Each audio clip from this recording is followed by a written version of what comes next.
Integrity, Houston is ready for the burn conference when you're ready.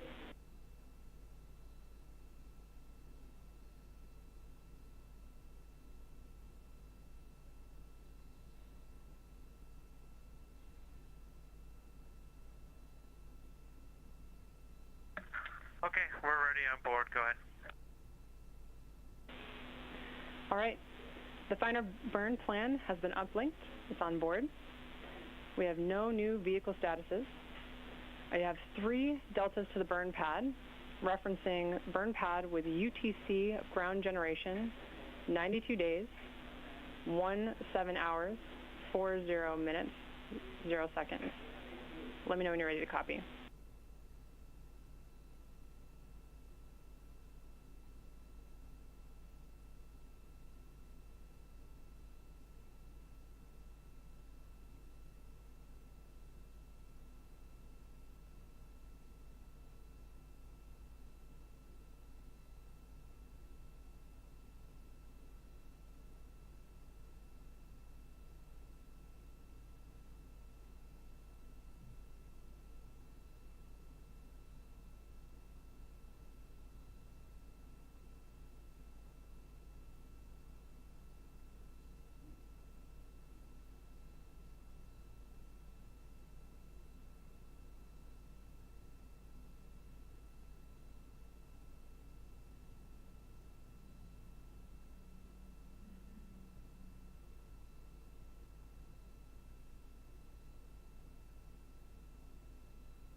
Integrity, Houston, did you copy my last?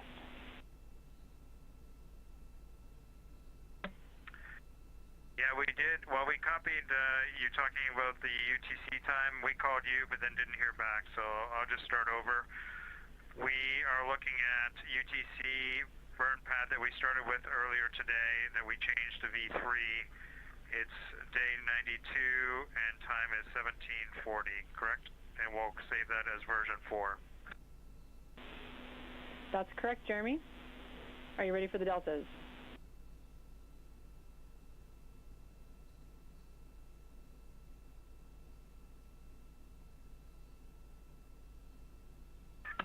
Okay, go ahead, your deltas.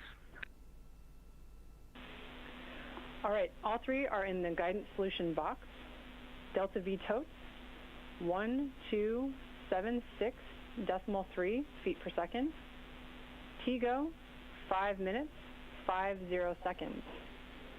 Delta V feet per second, Z direction, negative 276.7.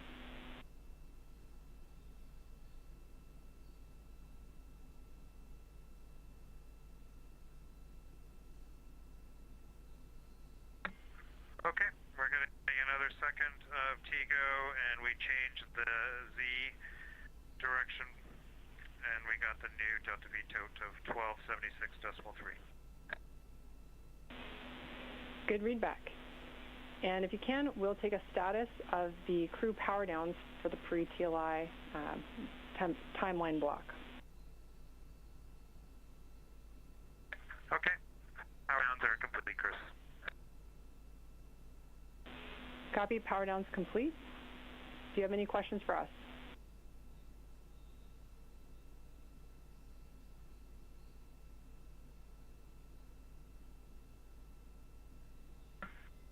We don't have any questions, and I guess we might as well ask you for a go for targeting at minute 31.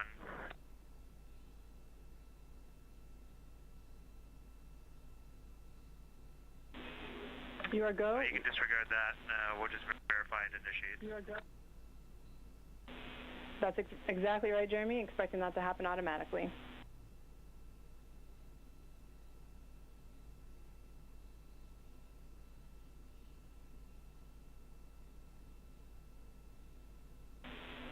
And integrity, starfield maneuvers are complete.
Now under 35 minutes until the translunar injection burn time of ignition. Again, we're expecting a 5-minute, 49-second burn on the OMS engine. This stands for Orbital Maneuvering System. It's part of the European Service Module on Orion. This is a live view from Orion looking down towards that European Service Module. You can see one of the solar arrays down in the bottom right. Orion continues to grow closer to Earth, now 5,000 miles away from the planet. At the time of ignition for the translunar injection burn, we will be just 115 miles above planet Earth, and approximately 1,000 pounds of fuel will be burned during translunar injection. Prior to heading to the moon, Orion must be at least one fault tolerant in all of its systems. Mission management team earlier today did poll go that we are ready for the translunar injection burn on time tonight. At this point, Orion has been in an elliptical orbit in contrast to the space station's circular orbit, and was previously on the Deep Space Network, the first humans to be on that network in over 50 years. They've transitioned back to the tracking and data relay satellite systems that we are used to seeing for our friends aboard the space station. Earlier today, the crew powered on the rotational and translational hand controllers. These were used yesterday in the proximity operations demonstration when pilot Victor Glover manually flew Orion for the first time.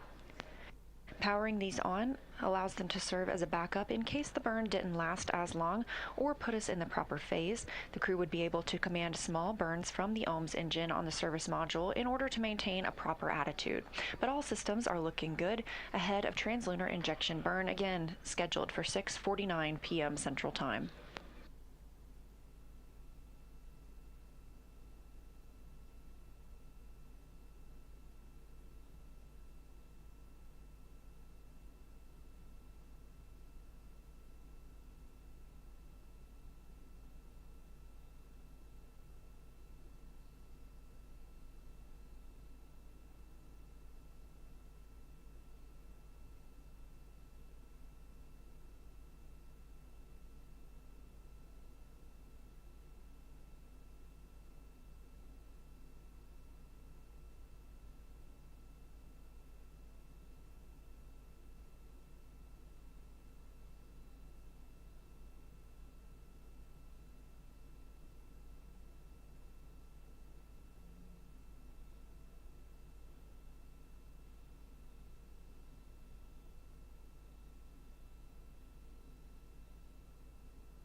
Integrity, TLT, and orb guide converged. We're taking a look, but initial results are looking good.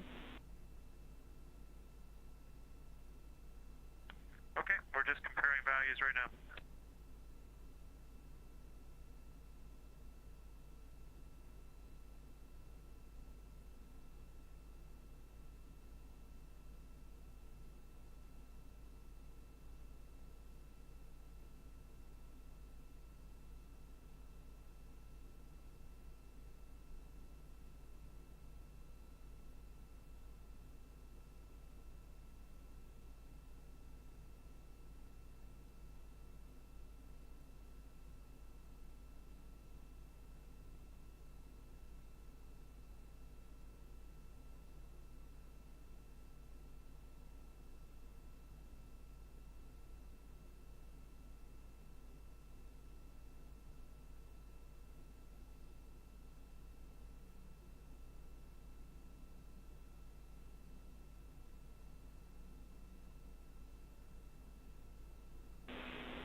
Integrity. Houston has completed the pole for TLI. When the engine ignites, you embark on humanity's lunar homecoming arc and set the course to return Integrity and her crew safely home. Houston is go for TLI.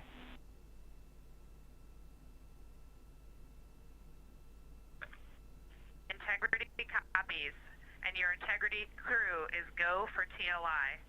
With this burn to the moon, we do not leave Earth, we choose it.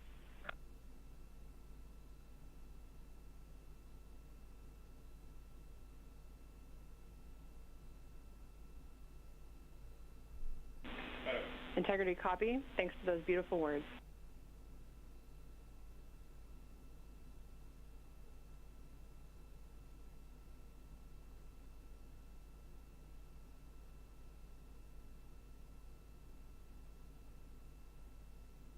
Those thoughtful communications coming from Mission Control Houston and Capcom Chris Birch, NASA astronaut, reporting up to the crew aboard Orion that they are go for translunar injection. Equally thoughtful words coming back down from mission specialist NASA astronaut Christina Koch, ready for translunar injection to fly by the moon and also return home to our planet.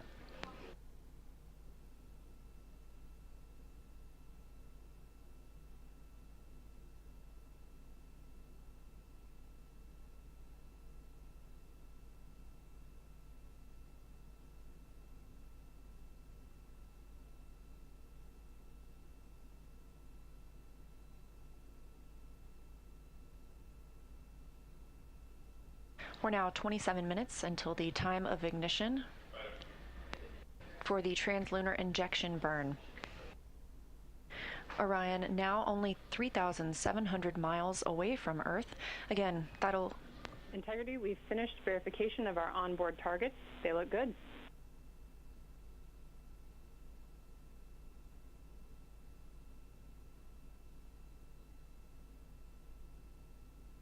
Okay, Chris, our comparison looks good as well.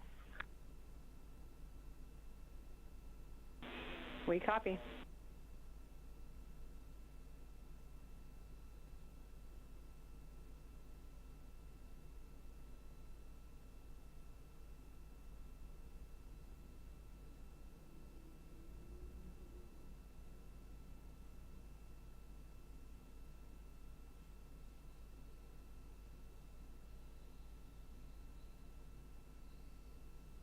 One day, 48 minutes since the liftoff of the Artemis II mission, our 4 astronauts aboard, Commander Reid Wiseman, pilot Victor Glover, and mission specialists Christina Koch and Jeremy Hansen, all flying aboard Orion, the first flight of humans on this spacecraft. We are 25 minutes away from the time of ignition of the translunar injection burn. This is a 5-minute, 49-second burn on the orbital maneuvering service engine on the European service module. The view on the left side of your screen, looking down towards that portion of the spacecraft, you can see the solar arrays, which gather power from the sun and store that in Orion's batteries.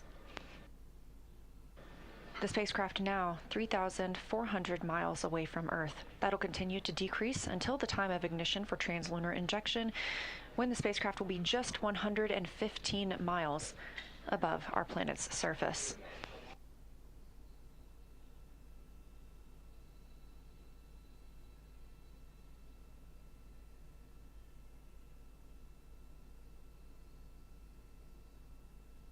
All systems looking good here in Mission Control Houston. Teams have given the final go for Orion. The first of those came this morning from the mission management team here at Johnson Space Center, and the most recent coming from the flight controllers in Artemis Mission Control.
You're looking at a live view inside Artemis Mission Control here at Johnson Space Center in Houston, Texas. Flight control team, specifically the Orbit 1 flight control team on console, being led by Flight Director Jeff Radigan. You've also been hearing the voice of Capcom Chris Birch, a NASA astronaut communicating with the crew aboard Orion. We've also been joined by NASA Administrator Jared Isaacman, sitting in the back of the room, here to monitor the translunar injection burn that will send our crew beyond the moon, the first time humans have done so in over 50 years.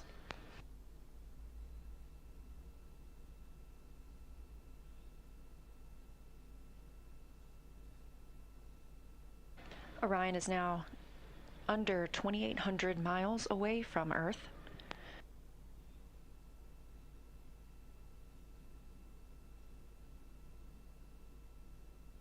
And again, we are 21 minutes away from the time of ignition for the translunar injection burn. Since launch yesterday, that was 1 day and 53 minutes ago, we have been in a high Earth orbit, an elliptical orbit around our home planet. This translunar injection burn is the commitment to flying by the moon and splashing down in the Pacific Ocean on flight day 10.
Integrity, tank pressures are good for the burn.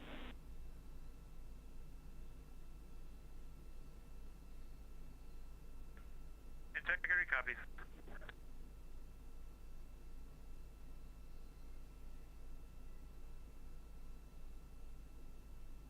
Under 20 minutes now from the time of ignition for the translunar injection burn.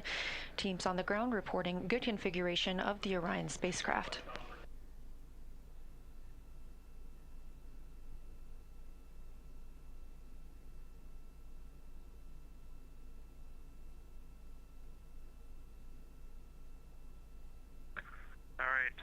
Houston, we're showing DBDT, it's fluctuating, but 0.0129,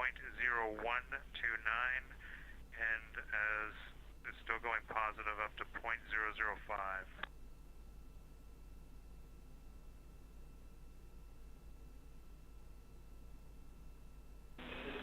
Copy, Jeremy. And we're watching the Eclipse cabin leak. Copy, Jeremy.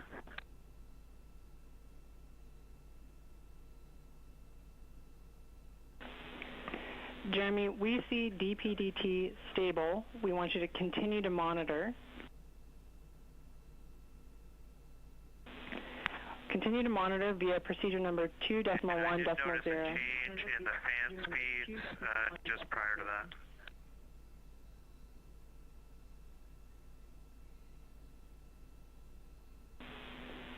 Copy, Jeremy, and that tracks with our actions here on the ground. We were just changing the ARS state.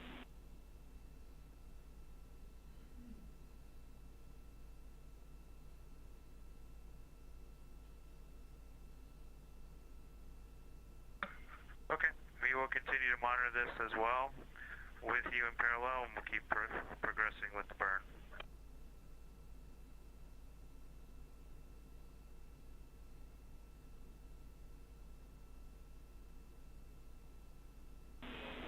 That's a good read back, Jeremy.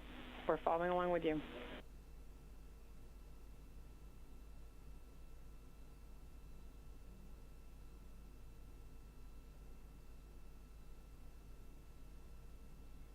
Calls from Mission Control Houston and Orion as they received a cabin leak warning. However, teams on the ground were transitioning the air revitalization at that time. The crew will continue to monitor the status inside the cabin. However, we are still go for translunar injection burn at this time.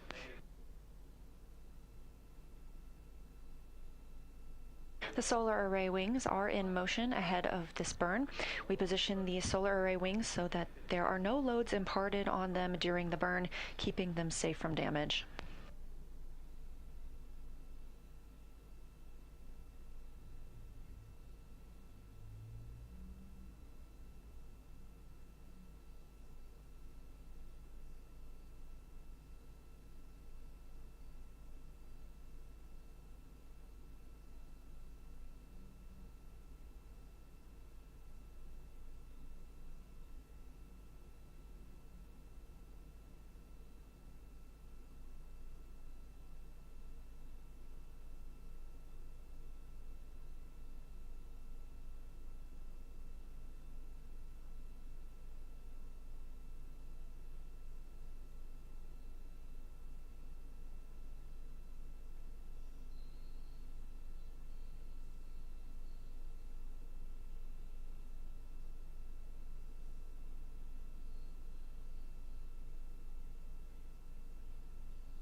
Integrity, we see a stable cabin pressure.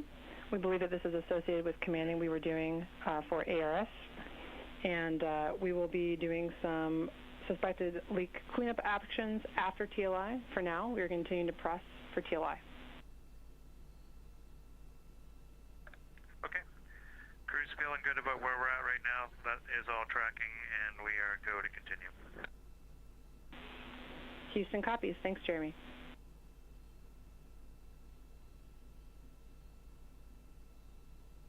After looking at the data here on the ground, further confirmation from the teams that they believe the warning the crew received was when they switched over the air recirculation system following the exercise that occurred earlier. The cabin temperature and pressure have been reported as stable, and so the crew remains go for translunar injection burn. They'll take some actions to clear that warning that they received after the translunar injection burn, which is targeted to start just about 14 minutes from now. That burn, 5 minutes and 49 seconds, will be on the Orbital Maneuvering System engine, part of the European Service Module. We are now 1 day and 1 hour into the flight of Artemis II.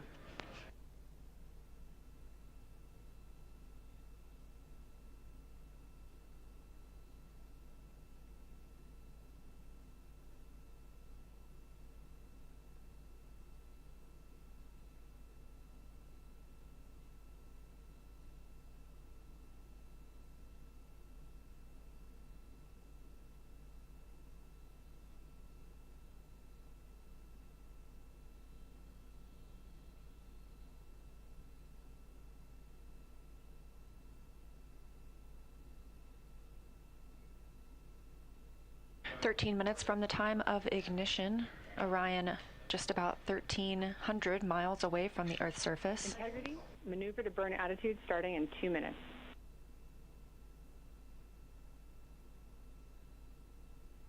Integrity copies.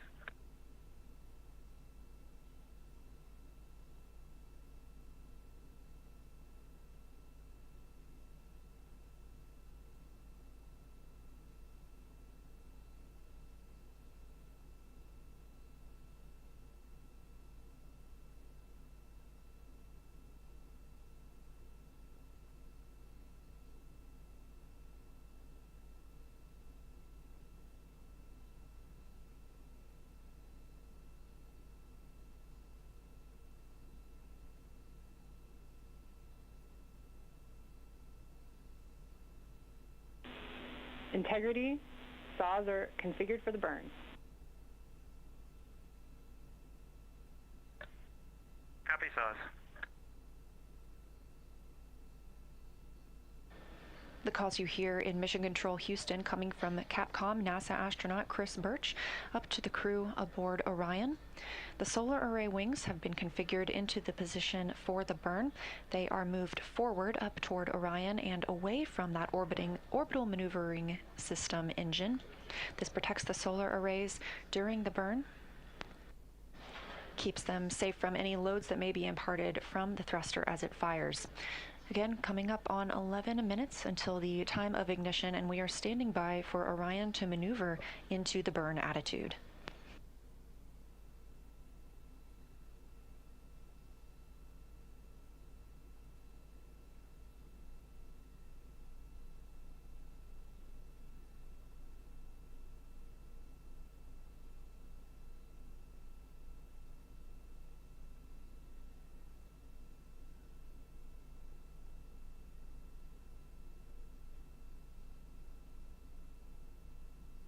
Orion now just 1,000 miles above Earth.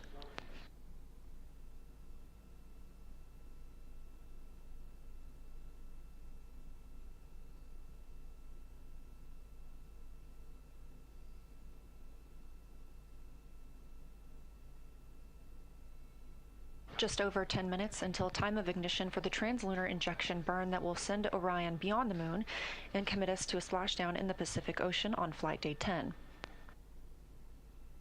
Approaching 900 miles above Earth's surface, and at time of ignition, Orion will be just 115 miles above Earth, approximately 250,000 miles away from our lunar neighbor.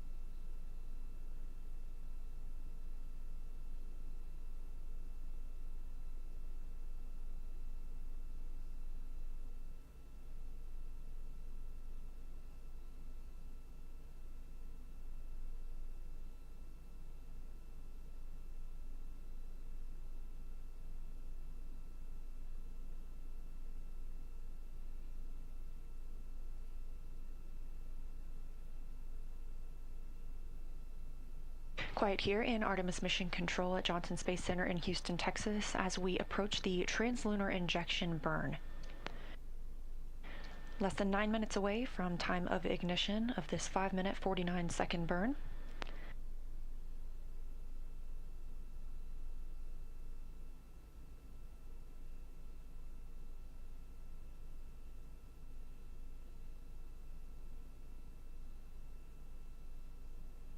Again, the crew received the go for this configuration this morning to proceed with translunar injection from the mission management team here at Johnson Space Center.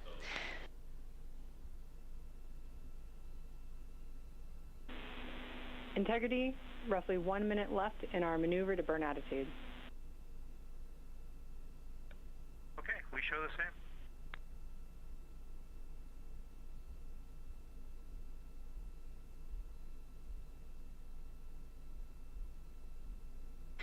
Orion now 650 miles away from Earth and continuing to be maneuvered to its burn attitude, or its proper positioning for that translunar injection burn.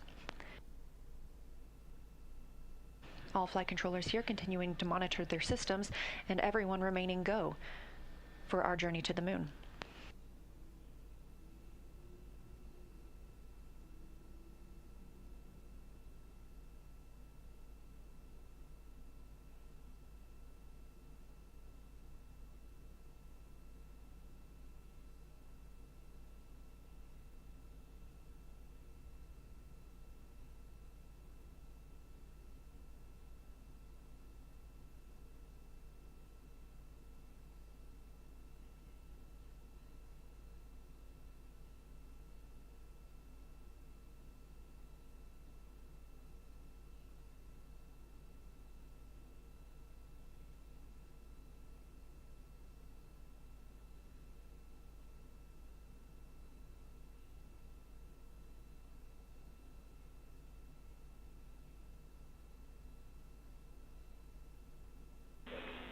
Integrity, Orion is in burn attitude.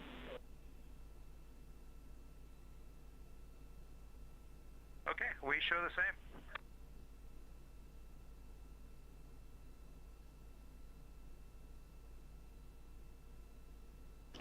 Capcom Chris Birch confirming to the crew that Orion is in the proper attitude, the proper positioning for the translunar injection burn, now less than 6 minutes and 20 seconds away. Orion is less than 500 miles from our Earth. Again, we will watch that tick down to 115 miles above the Earth's surface.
Coming up on 1 day and 1 hour and 10 minutes since the launch of the Artemis II mission from Kennedy Space Center in Florida. And we've just marked 5 minutes until the time of ignition for the translunar injection burn, which will send us to the moon. Our crew, Commander Reid Wiseman, Pilot Victor Glover, Mission Specialist Christina Koch, and Mission Specialist Jeremy Hansen, are all aboard the spacecraft, which is properly configured for the burn. This commits us to leaving Earth orbit and moving beyond the moon. It also is our deorbit burn and commits us to coming home, splashing down in the Pacific Ocean on flight day 10. The spacecraft is in the proper attitude, the proper configuration, with its solar array wings swept up toward the spacecraft, allowing the orbital maneuvering system engine, which will conduct the burn, to prevent it from imparting any loads on those solar array wings. This will be a 5-minute and 49-second burn, at which point Orion will be just 115 miles above Earth.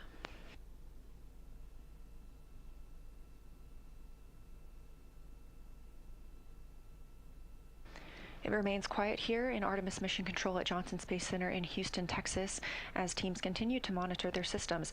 Everything's still looking good, and everyone go for translunar injection.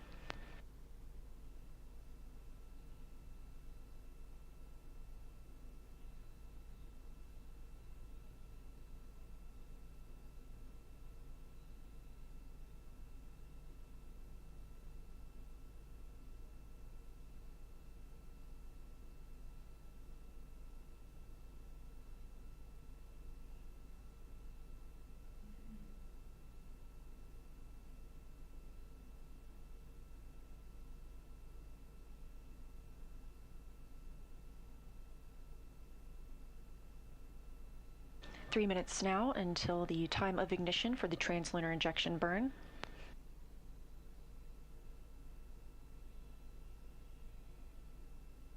Orion now 190 miles above Earth's surface, 248,600 miles away from the moon.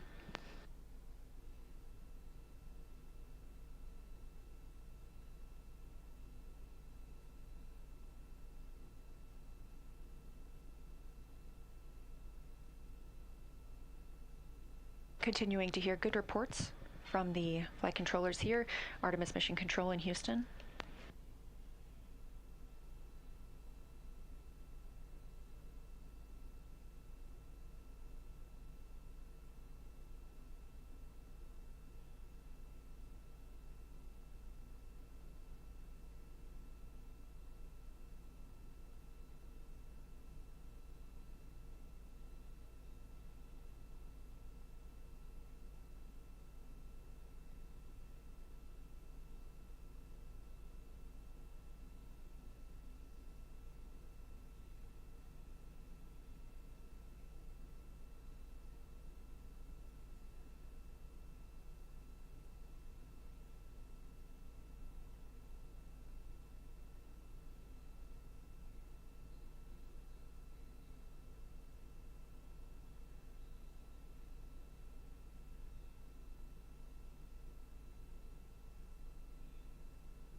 Orion just 130 miles above planet Earth. As we mark 1 minute until the time of ignition of the translunar injection burn, correction to an earlier report, that will be a 5 minute and 50 second burn on the orbital maneuvering services engine.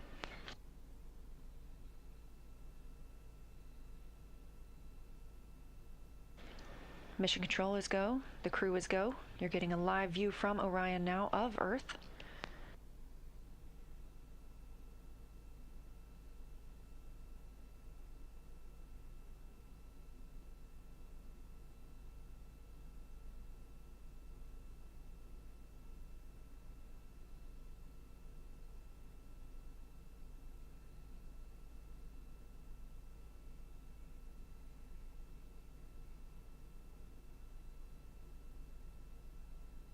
Ten seconds until translunar injection burn start.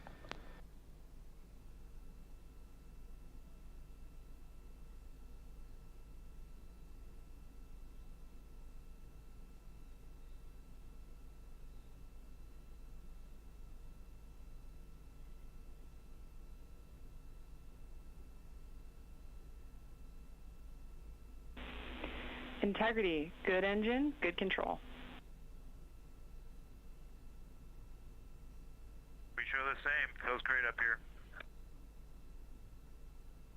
At MET, mission elapsed time of 1 day, 1 hour, and 14 minutes into the Artemis II mission.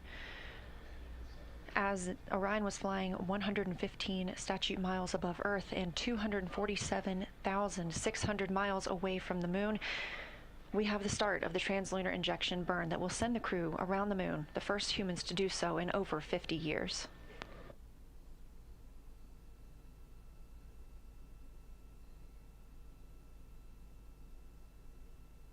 Again, this will be a 5 minute and 50 second burn on the orbital maneuvering service engine, part of the European service module.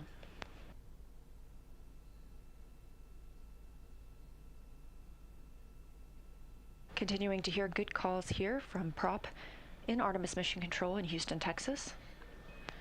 Integrity, looking good.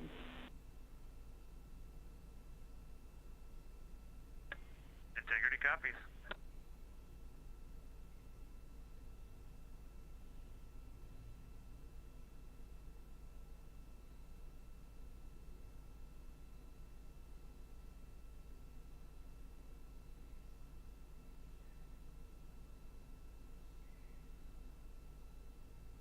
Velocity of the spacecraft ticking up, now over 23,900 miles per hour.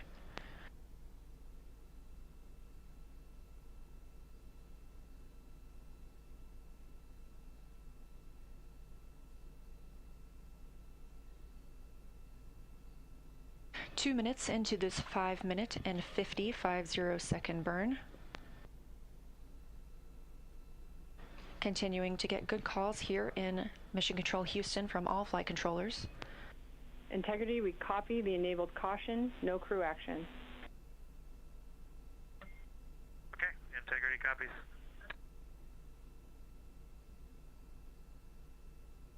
The crew did receive a caution on their screen and have no action at this time. We continue to burn the translunar injection burn.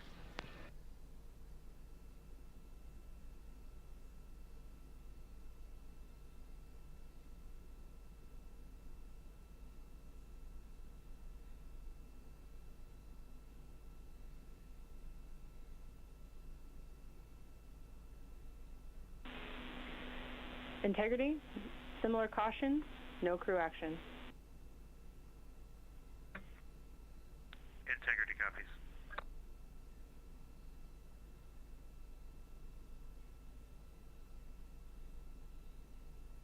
Over 3 minutes now into the translunar injection burn.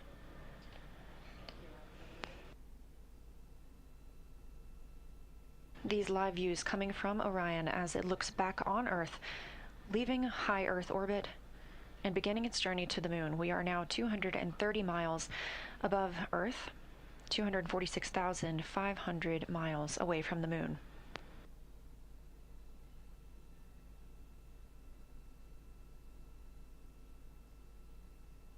Again, this burn started on time, MET, mission elapsed time, 1 day, 1 hour, and 14 minutes. We are targeting a 5-minute and 50 second burn. We've just hit the 4-minute mark into the burn. Quiet here in Mission Control Houston as flight controllers continue monitoring all systems. Everything looking good.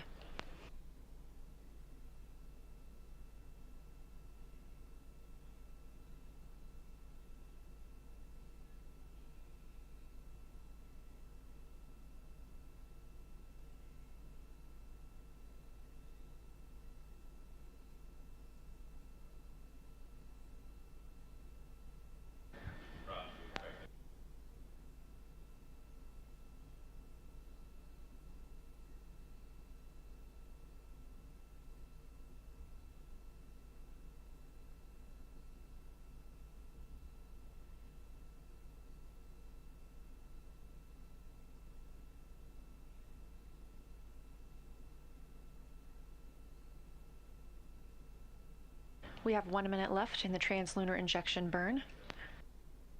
Everything continuing to look good. Again, these live views coming to you from Orion as it looks back on Earth and begins its journey to the moon. And this, a live look inside Mission Control Houston. Flight Director Jeff Radigan monitoring all of the Orbit 1 teams.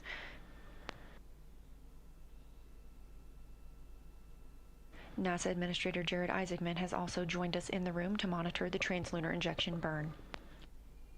We have less than 20 seconds left of this burn.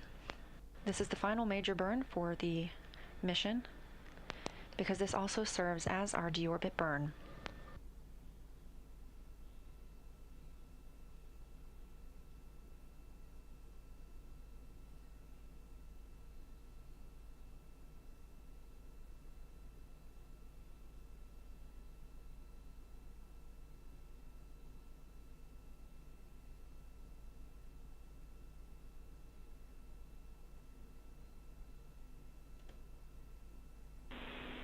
Integrity looks like a good burn. We're confirming.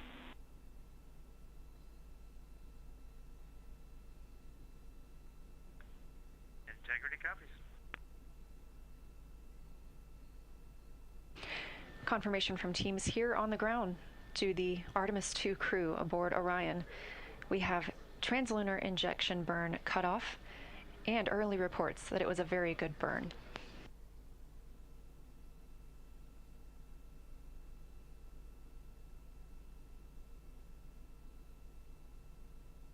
Orion now 520 miles away from Earth.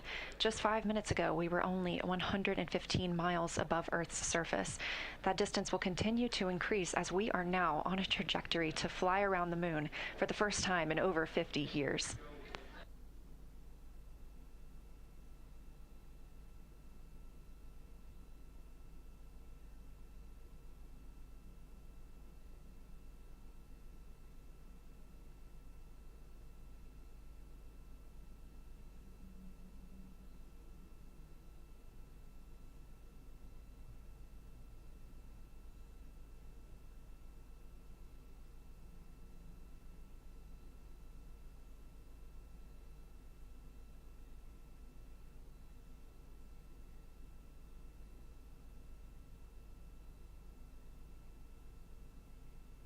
Live views from the Orion spacecraft as it looks back on Earth following completion of the translunar injection burn, the burn that commits us to flying around the moon.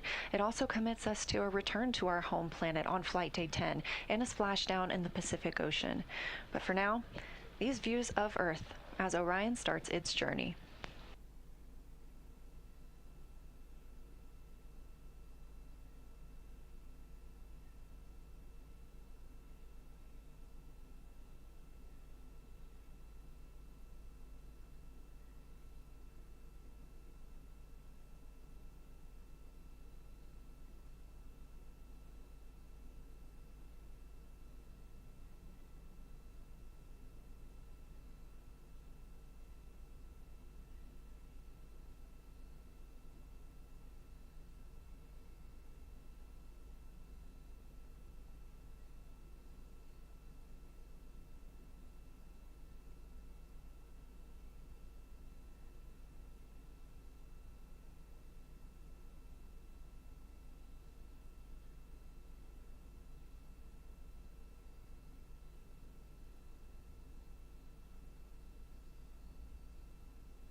This is Artemis Mission Control.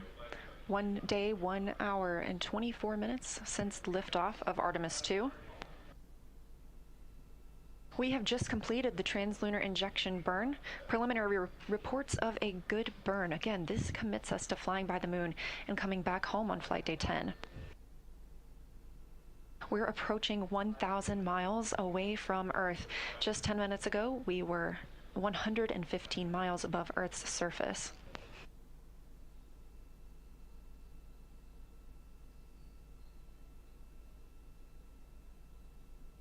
Since launch, Orion has been in a high Earth orbit. This allowed the teams to check all systems aboard the spacecraft and gain that confidence that for this first flight of humans aboard Orion, we were go for translunar injection and a flight to the moon. That go that came this morning from the mission management team and later this afternoon from the flight control team in Houston. Crew reported that they were go as well, and now we are going.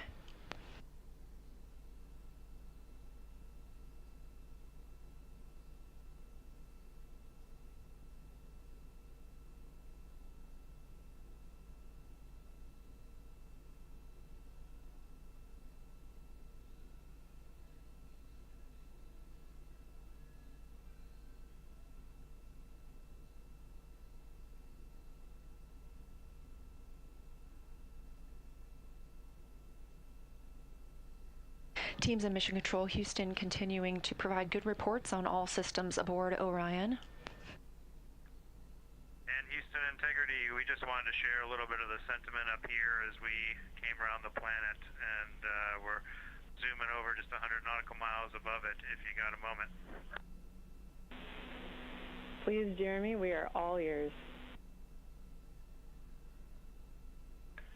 Well, with that successful TLI, the crew's feeling pretty good up here on our way to the moon, and we just wanted to communicate to everyone around the planet who's worked to make Artemis possible that we firmly felt the power of your perseverance during every second of that burn. Humanity has once again shown what we are capable of, and it's your hopes for the future that carry us now on this journey around the moon.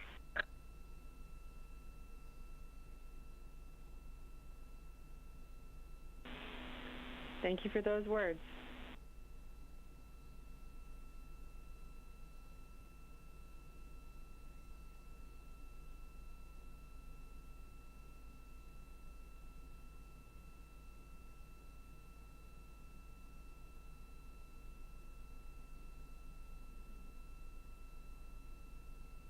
Poignant words coming down from Canadian Space Agency astronaut and mission specialist on Artemis II, Jeremy Hansen. It's his first time to space, and it's the first flight of a Canadian to the moon. Hugs there at the Capcom console from NASA astronaut and Capcom, or capsule communicator, Chris Birch, with Artemis II backup and Canadian Space Agency astronaut Jenny Gibbons. We're now over 1,000. Integrity, 2 minutes until a TDRS West to TDRS East handover.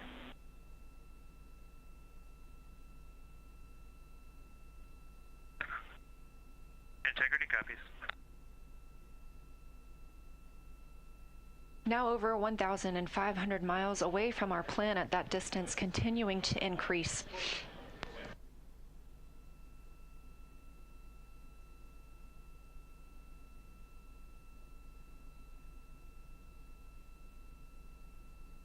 You can keep track of Orion's distance from the Earth and to the Moon at any time by visiting nasa.gov/track-Artemis.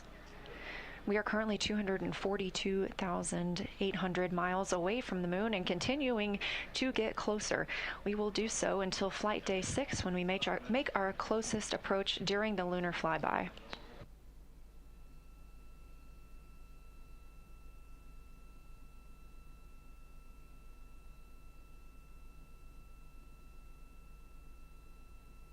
This view coming from Artemis Mission Control in Houston, Texas, where the Orbit 1 flight control team is on console.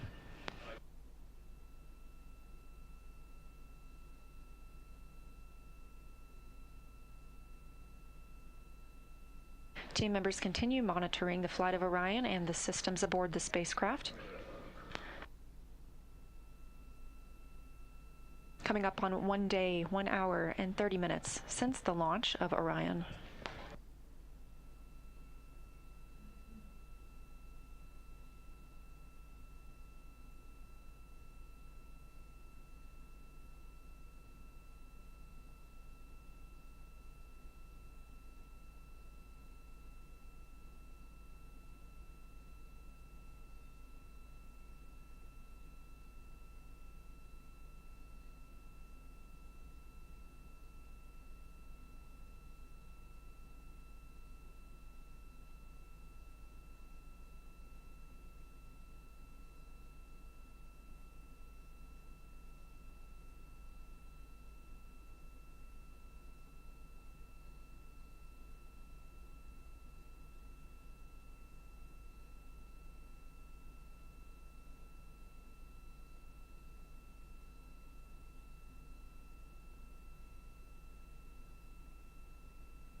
Houston, integrity, our HC stow is complete.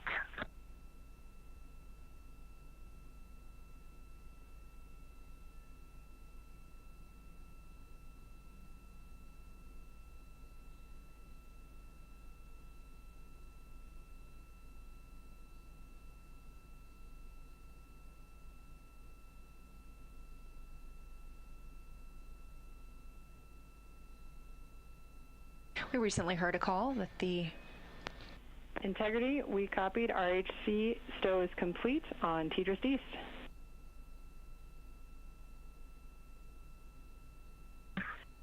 Great, comm check.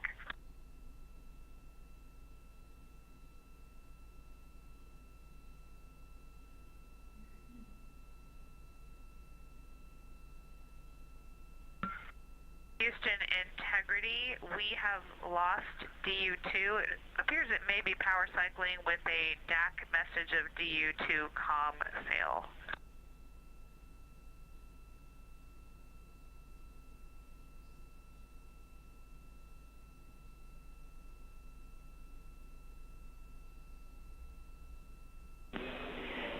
Integrity, we copy. We saw that enunciated caution toggle in and out of alarm. Your go to try and power it up. And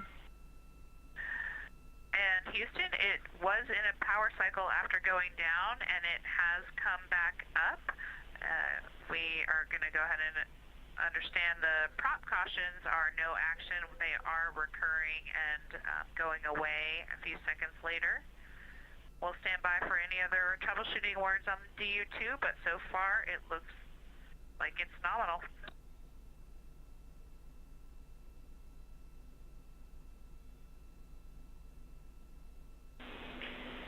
Thanks, Christina. Good news on DU2. No further actions for you on DU2 reconfig. We'll do any other backside stuff on the ground, and we are taking a look at that prop caution as well.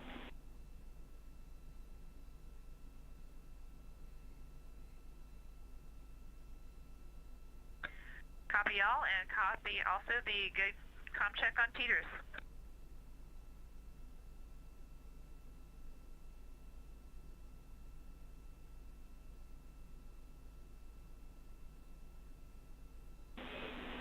Yes, Christina, good comm check on Tidris East. And to let you know, we are complete with our post-burn reconfig.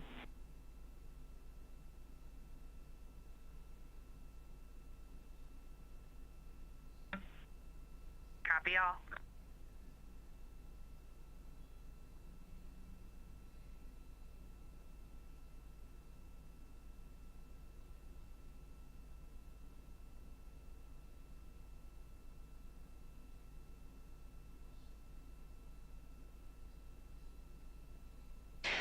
few different communications with the crew there, coming from Capcom Chris Birch. We heard the crew report that they were having an issue with their DU. That's the display unit. There are 3 display units inside Orion. It sounds like one of those is rebooting and powering back up.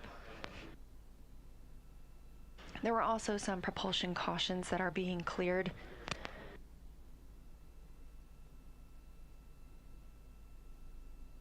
Additionally, we are still on the Tracking and Data Relay Satellite System, or TDRS, and have handed over to TDRS East, confirming that we had a good voice check on TDRS. We won't be on TDRS for long. We will be switching back to the Deep Space Network as we continue to increase our distance from Earth, now 2,780 miles away from our home planet.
Over 3,000 miles away from Earth now.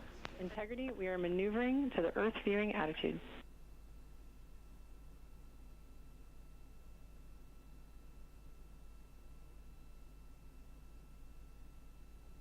Copy, and thank you.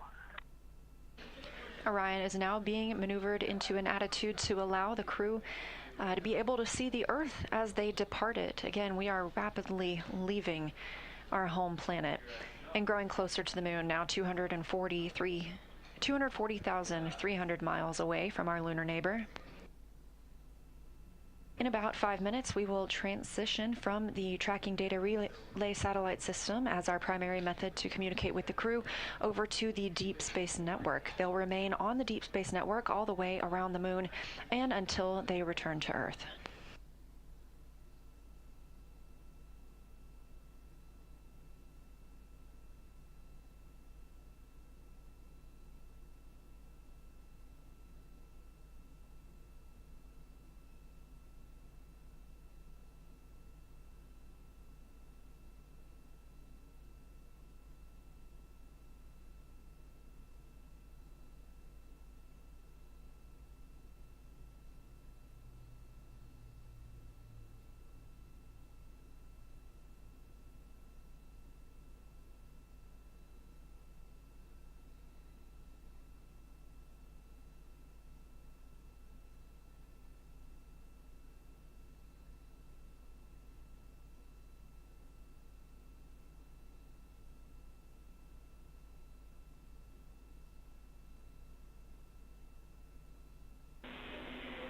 Integrity, we have completed the cleanup steps from our leak suspected warning that has cleared the board. We've reset FITR, and so now we'll be able to detect any changes per our nominal config.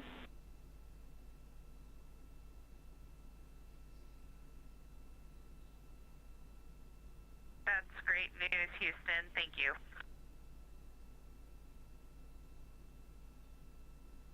Capcom capsule communicator NASA astronaut Chris Birch calling up to the crew aboard Orion, also known as Integrity.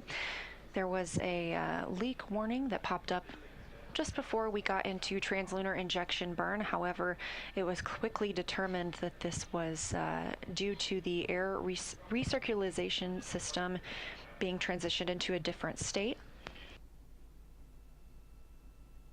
All teams remained go for translunar injection as we continued to get good readings inside the cabin, and that warning has since been cleared.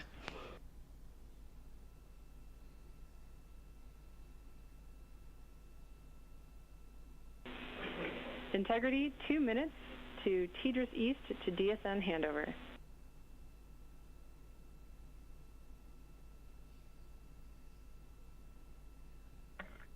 See you on the other side.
Standing by for TDRS to Deep Space Network handover.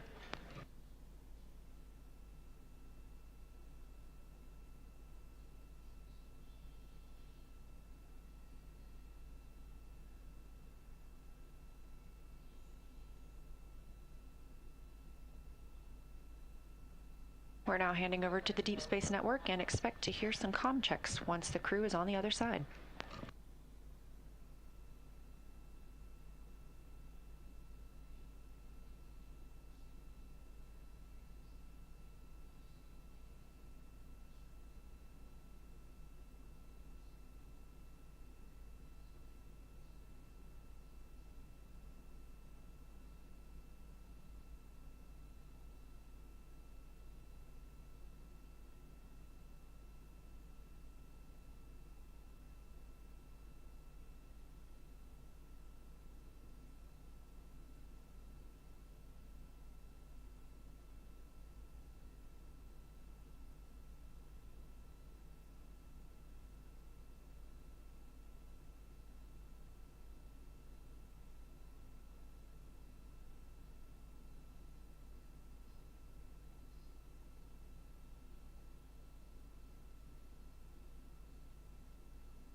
Integrity, Houston, comm check on OE1 on DSN Madrid.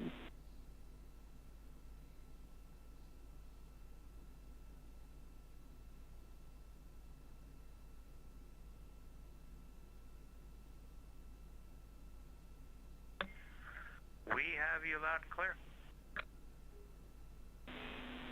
Copy, we have you the same.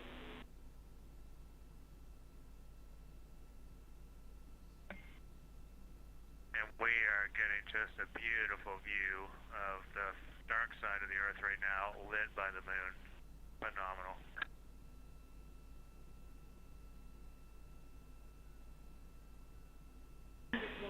That sounds amazing. We hope you're taking some pictures for us.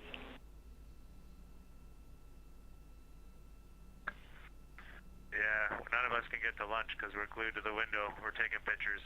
Reid said he just can't take it anymore.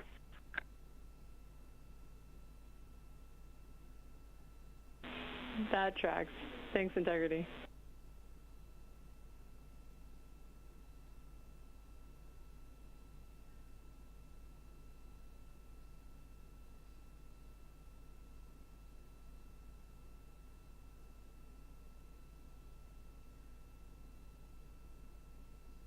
We have good communication checks on the Deep Space Network with the crew aboard Orion.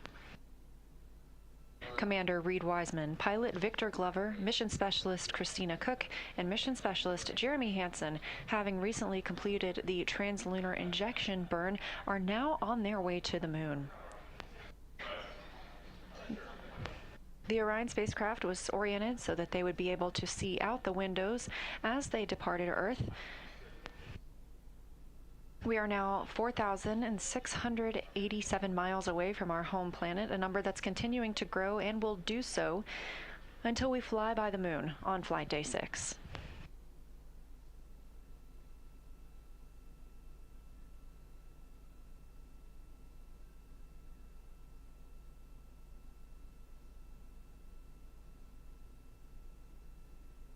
The crew reports beautiful views of Earth as they fly by the dark side, as referred to by Mission Specialist Jeremy Hansen. They are taking photos that we will expect to see downlinked later on and look forward to sharing.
30 minutes since the start of the translunar injection burn. Again, that was a 5-minute and 50 second burn using the orbital maneuvering service engine on the European service module. This was the burn that committed us to flying by the moon and returning home to Earth on flight day 10. We are now over 5,430 miles away from Earth. At the time of the burn, we were just 115 miles above our home planet. We're 237,000 miles from the moon. This view inside Mission Control Houston as teams continue to monitor the systems aboard Orion. Everything looking great after that translunar injection burn. Orion is also back on the Deep Space Network, which allows us to communicate with the crew as they travel farther away from our home planet. The crew is also in their timelined midday meal, but as we heard from mission specialist Jeremy Hansen, they are all glued to the windows, getting some views of Earth as they depart.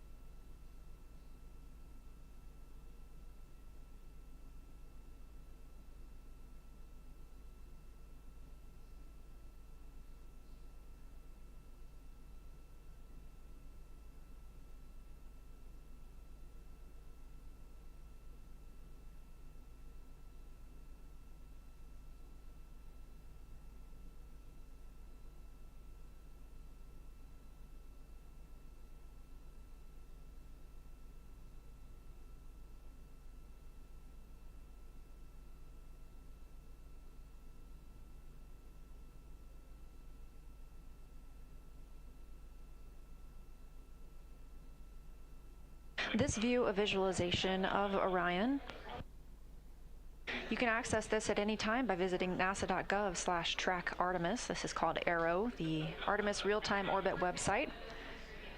This is live throughout the mission and allows you to see just how far we are from Earth and close we are to the moon.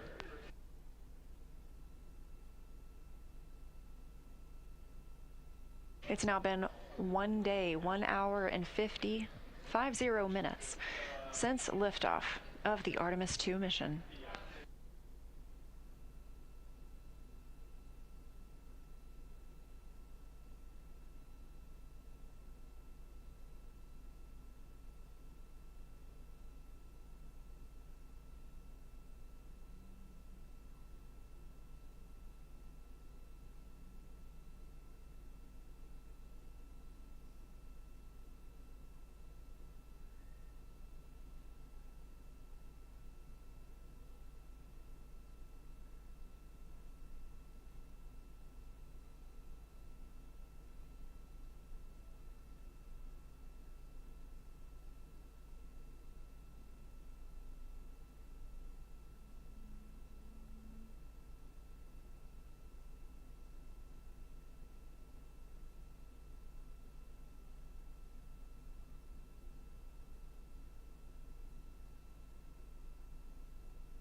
This is Artemis Mission Control here at Johnson Space Center in Houston.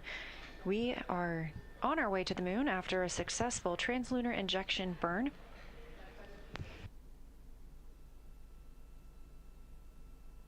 We are expecting a news conference this evening to discuss the status of the mission at this point, the translunar injection burn itself. That's slated to begin at 8:30 p.m. Eastern, 7:30 p.m. Central Time.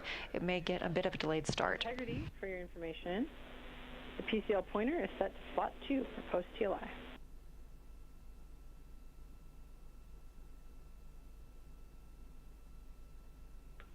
Okay, copy. Slot 2, on our way.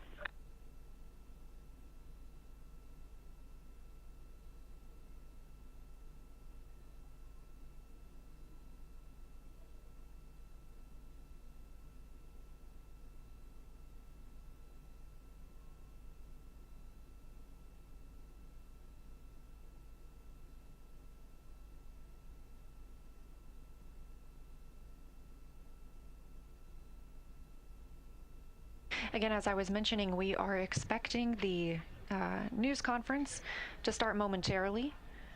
If you're watching on YouTube, that news conference will air on this channel and you don't need to go anywhere. We will have that available as soon as it begins. In the meantime, Orion continues to increase its distance from Earth, now approaching 7,000 miles away from the planet. We've also gotten much closer to the moon. Just about 15 minutes ago, we were 240,000 miles away from our lunar neighbor, and now we are approaching 235,000 miles away.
This is Artemis Mission Control. We are standing by for the beginning of today's press conference about the status of the mission and the translunar injection burn.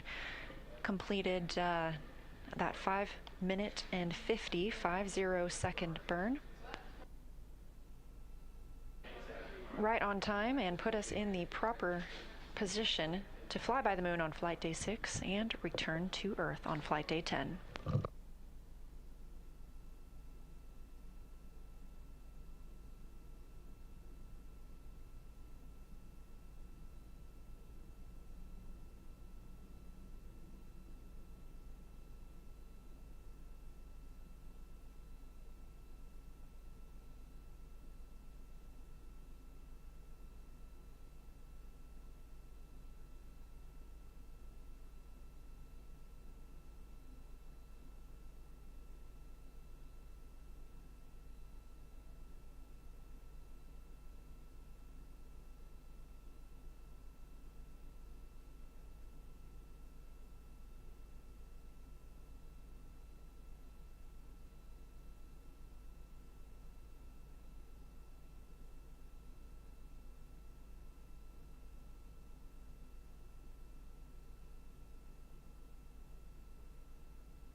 This is Artemis Mission Control at Johnson Space Center in Houston, Texas. Again, we had a successful translunar injection burn that commits us to flying around the moon and coming home.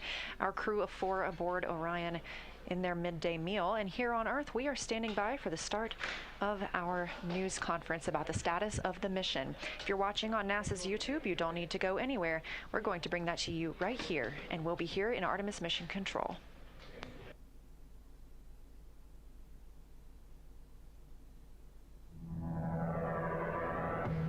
The Artemis II mission is a test mission of the Orion space capsule.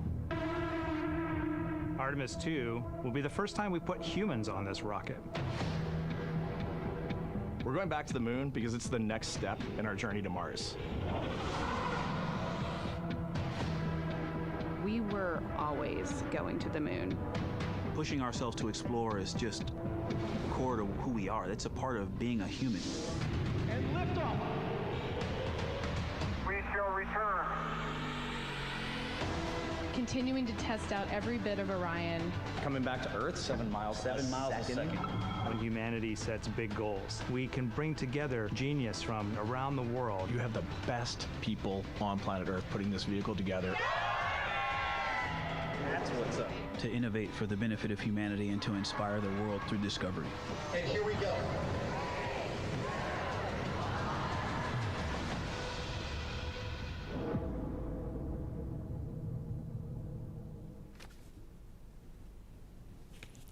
Good evening and welcome to NASA's Johnson Space Center in Houston, and welcome to our Artemis II status update.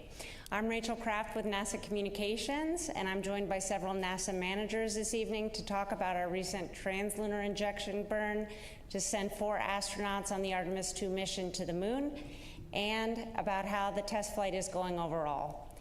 They are Dr. Lori Glaze, who leads NASA's Artemis program, Judd Freeling, Ascent Flight Director for the mission, and Howard Hugh, Orion Program Manager. We'll have some opening remarks and then take questions both from reporters here in the room and on the phone. And those of you who are joining us by phone can press *1 to get into the question queue. And with that, we'll start with Lori. Great. Thank you, Rachel. So, ladies and gentlemen, I am so excited to be able to tell you that for the first time since 1972, during Apollo 17, human beings have left Earth orbit. With Artemis II's successful 5-minute and 50-second translunar injection burn this evening, our 4 crew members, NASA astronauts Reid Wiseman, Victor Glover, Christina Koch, and Canadian astronaut Jeremy Hansen, are now on their trajectory toward the moon. The burn was executed by our flight operations team here in Houston, and it was flawless. The burn was the last major firing of this mission. From this point forward, the laws of orbital mechanics are going to carry our crew to the moon, around the far side, and back to Earth. Our crew is healthy, and our spacecraft is performing really well. After we've had a series of checkouts since launch, and again, everything really performing pretty well. And we are on the path that we designed for this mission. But just a reminder, again, you can hear us keep saying it over and over again, this is still a test flight. We are getting, and we're going to continue to get, lots of new data every day, important information as we continue learning how we're going to operate this Orion spacecraft in the actual space environment. And I'll tell you, we're already learning a lot as we go. We've encountered several things along the way. We're not really tracking anything right now that's of concern, but anything that we've encountered since we've launched was brought to our mission management team today and discussed, and the satisfactory path forward on every case, and a unanimous decision to proceed forward with the go for the translunar injection burn. So you'll hear a little bit more about some of that here in a minute, all the things that we've been doing. As a reminder, we got 8 days of work ahead, and we intend to learn as much as we can, everything that we can that this vehicle can teach us. And with that, let's see, before I do that, we had a couple images we wanted to share. Let's see if we can pull some of those up. I wanted to share one of my favorite images. This one I saw last night. Actually, I was getting onto the plane to fly here from Florida. this one popped up, and I just absolutely love this one. Looking out the window, you can see the solar array wing there and the OMS engine from the Orion spacecraft, and then you can see Earth's crescent in the back. I just thought it was absolutely gorgeous with our crew members being able to see out the window there and get that photo. It's just absolutely beautiful. And then the second image I wanted to show you, you'll hear a lot more from Howard about the proximity operations demonstration that was conducted yesterday evening. And let's see, is that one going to come up? It's coming back. It's coming back. There it is. And in this image, you can see Victor Glover on the left there. He was using the manual controls to maneuver the spacecraft. And then Reid Wiseman on the right there was calling out the commands. So it was really, I hope some of you got a chance to watch that. I was riveted. It was absolutely spectacular to hear Victor's narration of the whole activity. So super cool. So with all of that, I am going to hand it over to Judd, and he can talk us through some of the technical details about the flight so far. All right. Thanks, Lori. It's been a great couple of days to be in the space business. Yesterday, SLS put us right on the money during ascent. We started with some checkouts by the crew from both the water dispenser and the toilet. Those were successful. And ICPS then burned us with our perigee raise maneuver, got us in a stable orbit. We did have a brief comm outage that was due to a ground issue that we have now rectified, and we understand that's not going to be a problem henceforth. And then, let's see, the ICPS then gave us a great amount of energy, put us in high Earth orbit with the apogee raise burn, again, right down the money. So really happy with that burn. After that, as Lori mentioned, Victor did the ProxOps demonstration, gave us a lot of great feedback on how the vehicle responds in preparation for future rendezvous operations. So very valuable data. We also checked out all of the carbon dioxide scrubbers, all 3 beds successfully checked out, and CO2 is doing great in the vehicle. We did, once we were done with the ProxOps demonstration, the ICPS on its own did the automatic deploy of the 4 CubeSats, and then also ICPS did its disposal burn, and so that all went well. In the middle of the crew sleep, we also had them wake up and do the perigee raise burn, and that was 100% successful. Got us again back into a stable orbit, raised our perigee to about 100 nautical miles. So we're happy with that performance as well. This morning, the crew woke up. They had a conference with the flight control team and our lead flight director, Jeff Radigan. Went over some details of anything that they had, changes to the timeline, which were minimal. They did an exercise test of the flywheel. That was successful.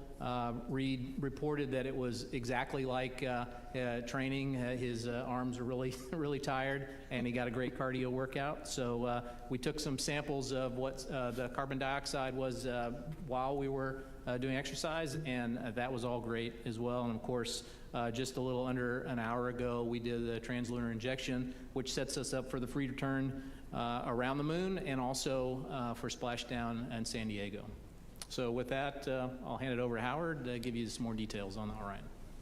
All right, thanks, Judd. Really excited to be here. Wow, what a great 2 days, huh? I haven't slept, I don't think, very much over the last 24 hours, just following all the things that have happened for the Orion spaceship. We had a perfect ride uphill, got into orbit, spent a good day, just checking out systems. And getting ready for TLI that Lori talked about, and a successful TLI and a really great precision burn that we just had. But I'll talk about the things that we accomplished yesterday. Yesterday, as you know, we did a proximity operations demonstration with a centerline camera and with a spacecraft. I call it test driving the car. It's been an awesome event for all the engineers and the team that's worked on it to hear Victor and Reid talk about our spaceship and the work that we put in to put into this capability for manual flying. I would say that, first of all, we accomplished all the test objectives that we set out for this proximity operations. We had 2 precision tests, and I'll describe a little bit about what those were.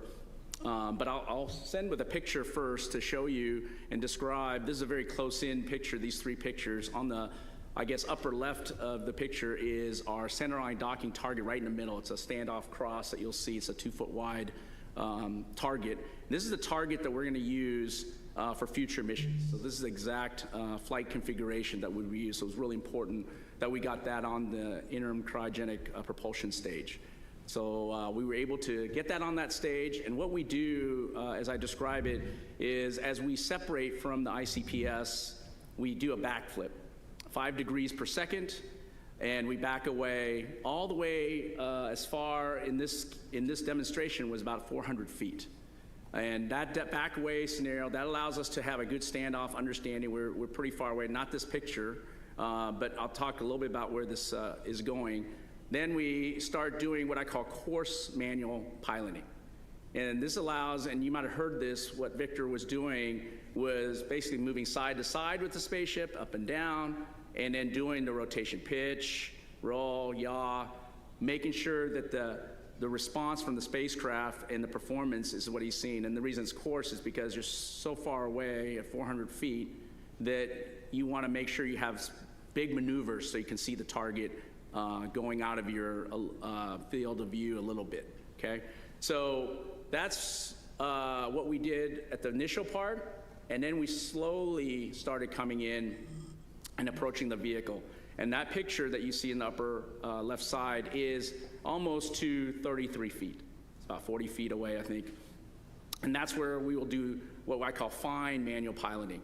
So we're just doing a little bit of the same thing, side to side, up and down, doing the pitch, roll, and yaw maneuver and handling. And you heard that if you watched closely, and some great commentary.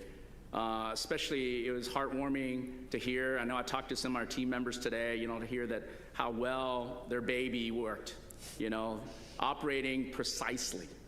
That is exactly what we wanted to do, holding the attitude and being able to maneuver very well and described, I think, just very excitedly by Reid and both Reid and Reid and Victor. I think it's really a great a moment for all of us who have been working in this arena to get this demonstration off.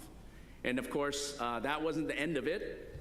We did back away to about 65 feet, and we let the ICPS do a maneuver, and then we had another target, what we were calling this two-dimensional target. So it didn't have a standoff cross like we did on the ICPS nose. What we did was add a good 2-degree target or two-dimensional target on the spacecraft, on the ICPS, and then we did the same maneuver, but a little different.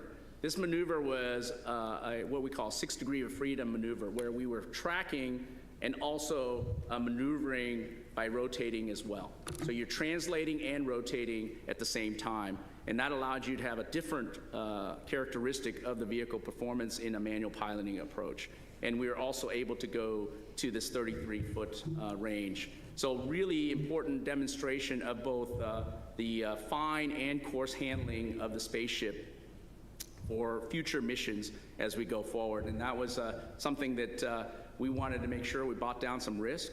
And you saw the images of the centerline camera, and performance was outstanding. And of course, the crew was outstanding. They did a terrific job. I actually flew the simulator. I did not qualify for this mission, unfortunately. So I definitely wasn't ready for this kind of mission, but Victor just did terrific and followed everything. And I saw the track today in terms of our predictions, and I got to give kudos to him. He followed it right along, and it was a really great opportunity to demonstrate our capability. So that was a really important demonstration and test of our rendezvous and prox ops capabilities that we're going to need for the future. But also in that 24-hour period, we had to obviously demonstrate our readiness for translunar injection. We were able to really track a lot of the subsystems that we've learned from on Artemis I, but also the most important subsystem when we put humans on board is the life support system. And I'm happy to report that the performance of the CO2 scrubber, the ability to distribute water, control the temperature inside the cabin is exactly as we predicted, and in some cases better. And so that was really great. And of course, across all the other subsystems that we demonstrated in Artemis I, like power generation, was better than predicted also, over 13 kilowatts of power generation.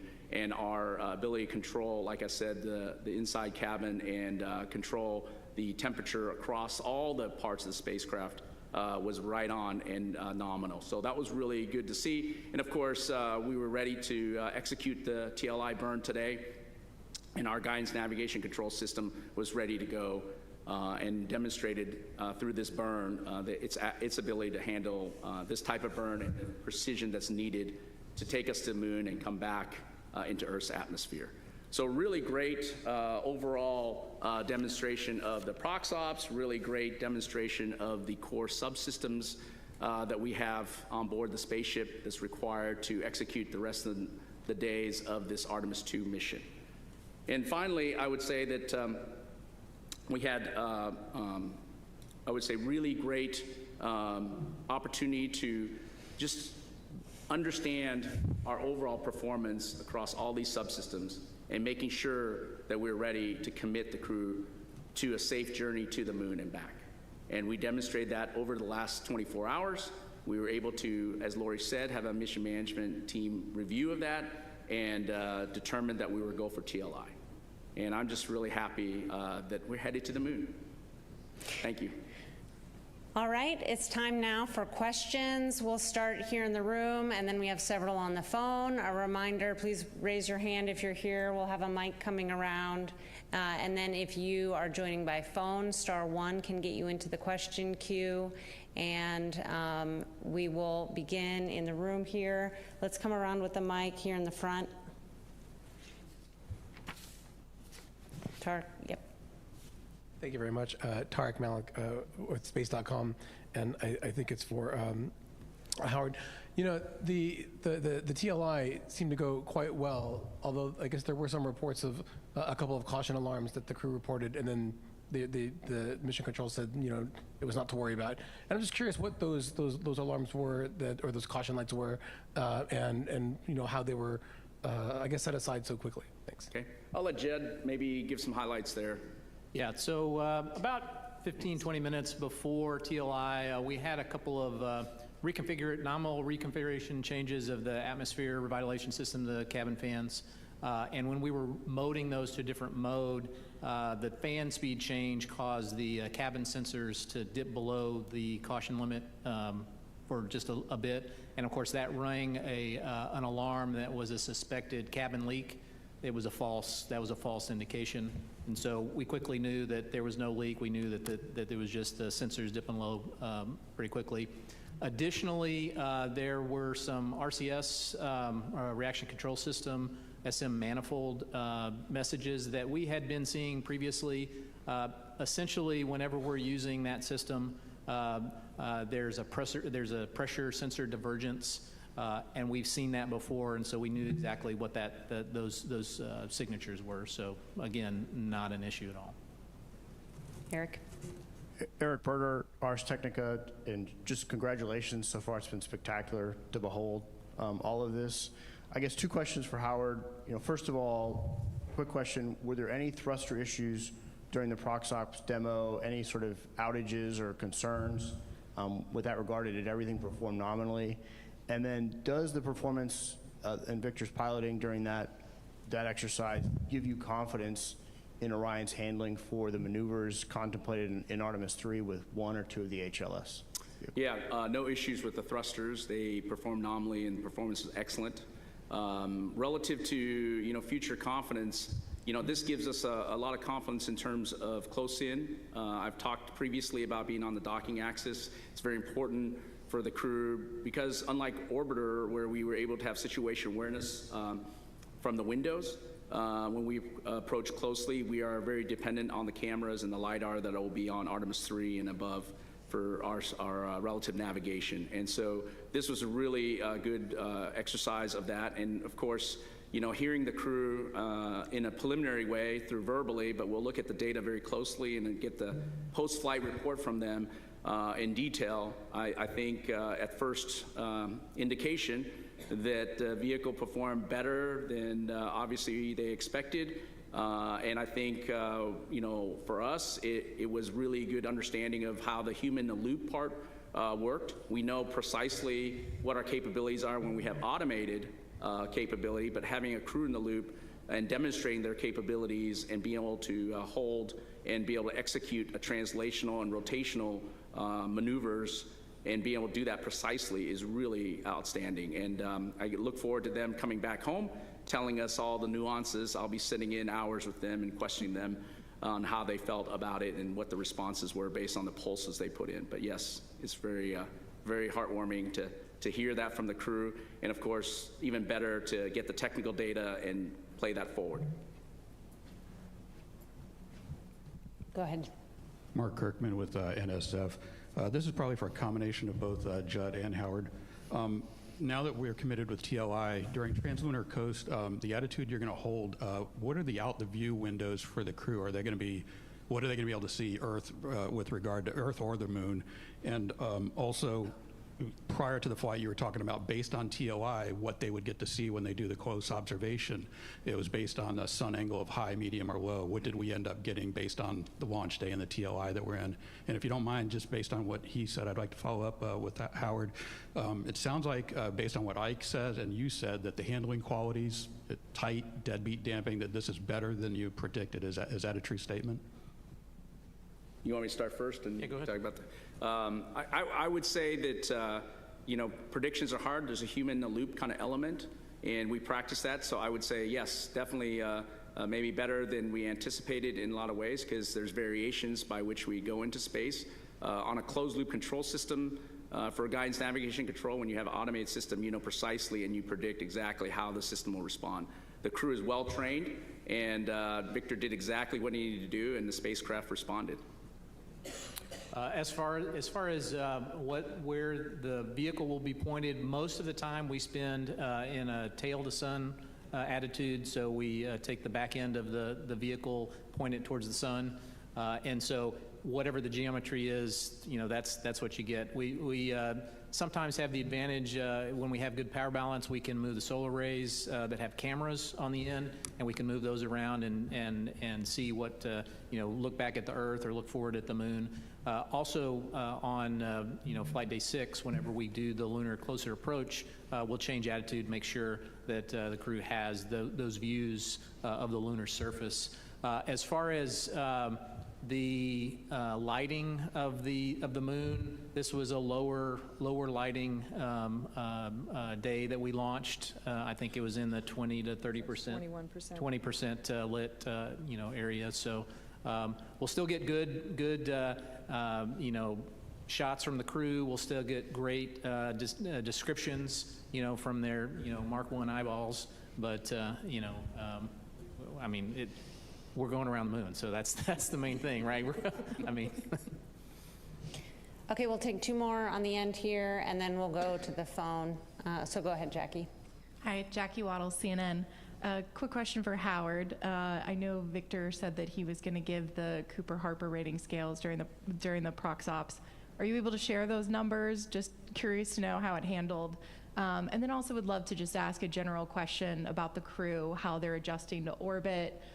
Specifically curious about the first-time flyer and whether there's any space adaptation syndrome without, you know, invading privacy. Thanks so much.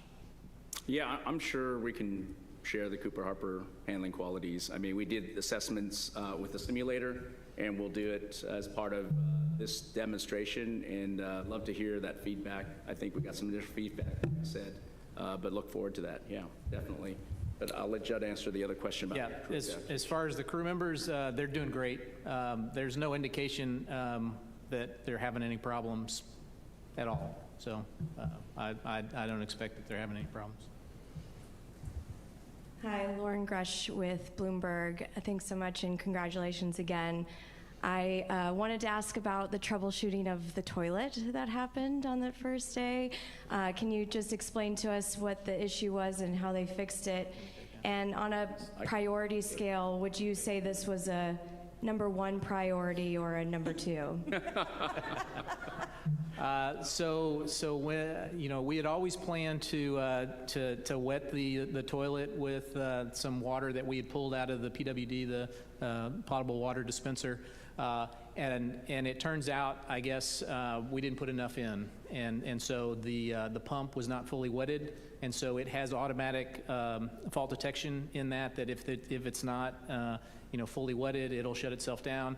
So once we figured out that we didn't put enough water in, we put more in there, made sure that it was essentially primed, the pump was primed, and then the toilet came right back up. I will say that in addition, a good kind of byproduct of this, while we're working through those procedures, we were able to check out the secondary vent line for the urine as well, and so that was a good. That's an alternate path. If we could not go with the primary line, we were able to vent out on the secondary line, and we were able to demonstrate that. And we didn't demonstrate it today, the primary vent line through the working toilet. So I think both lines are working well, and really happy about that. Yeah, I'll just add real quickly that I think this is a great example of some of the procedural things as we're learning to work and live in the Orion capsule. We've got real humans in there. They're trying to live and learn, and we're gonna learn things along the way. Oops, we need to do this. We need to prime it first. This is the kind of things we're gonna get. All right, we'll take several questions from the phone now, and we'll start with Marcia Dunn from the Associated Press. Oh yes, hi. Good evening. I have a question probably for you, Lori.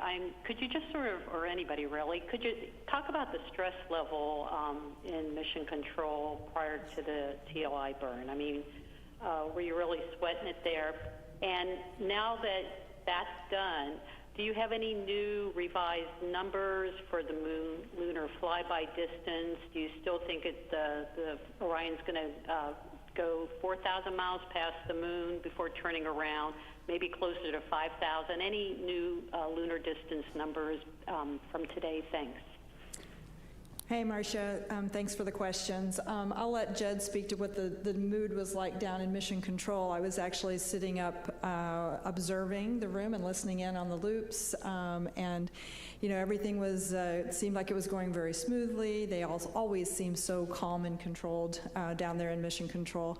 Up in the room where I was with several other folks, as soon as we counted down and we started that burn, we just sat in silence and watched the clock go and waited for that statement that said the burn was complete. And it was just wonderful to just sit there, watch, enjoy it, and say, we've done this. So it's a great accomplishment. We're really proud of all the teams that got us to this point. Let's see, the second question, about the distance. So the anticipated distance, I believe, was around 4,600 miles from the surface, is that right? And it's a good burn, so I'm anticipating we'll be pretty close to that, but I don't know that anyone's done the actual calculation yet.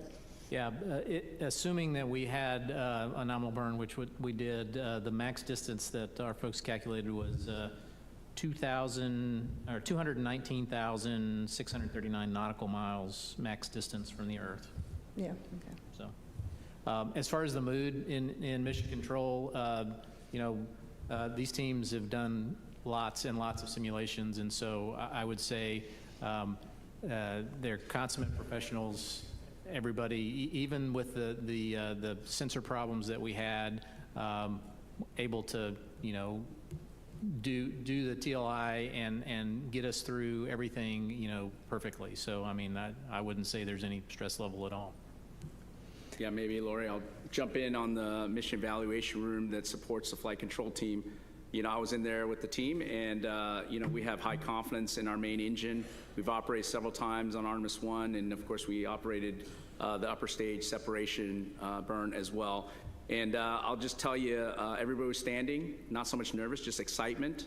And then in one of our conference rooms where we had a couple of G&C experts with us, we geeked out and talked about TGO, VGO, Lambda, Lambda dot, and teaching a class on how these burns were calculated, what the guidance targets were, and it was really fun to listen to that while we waited for the TIG.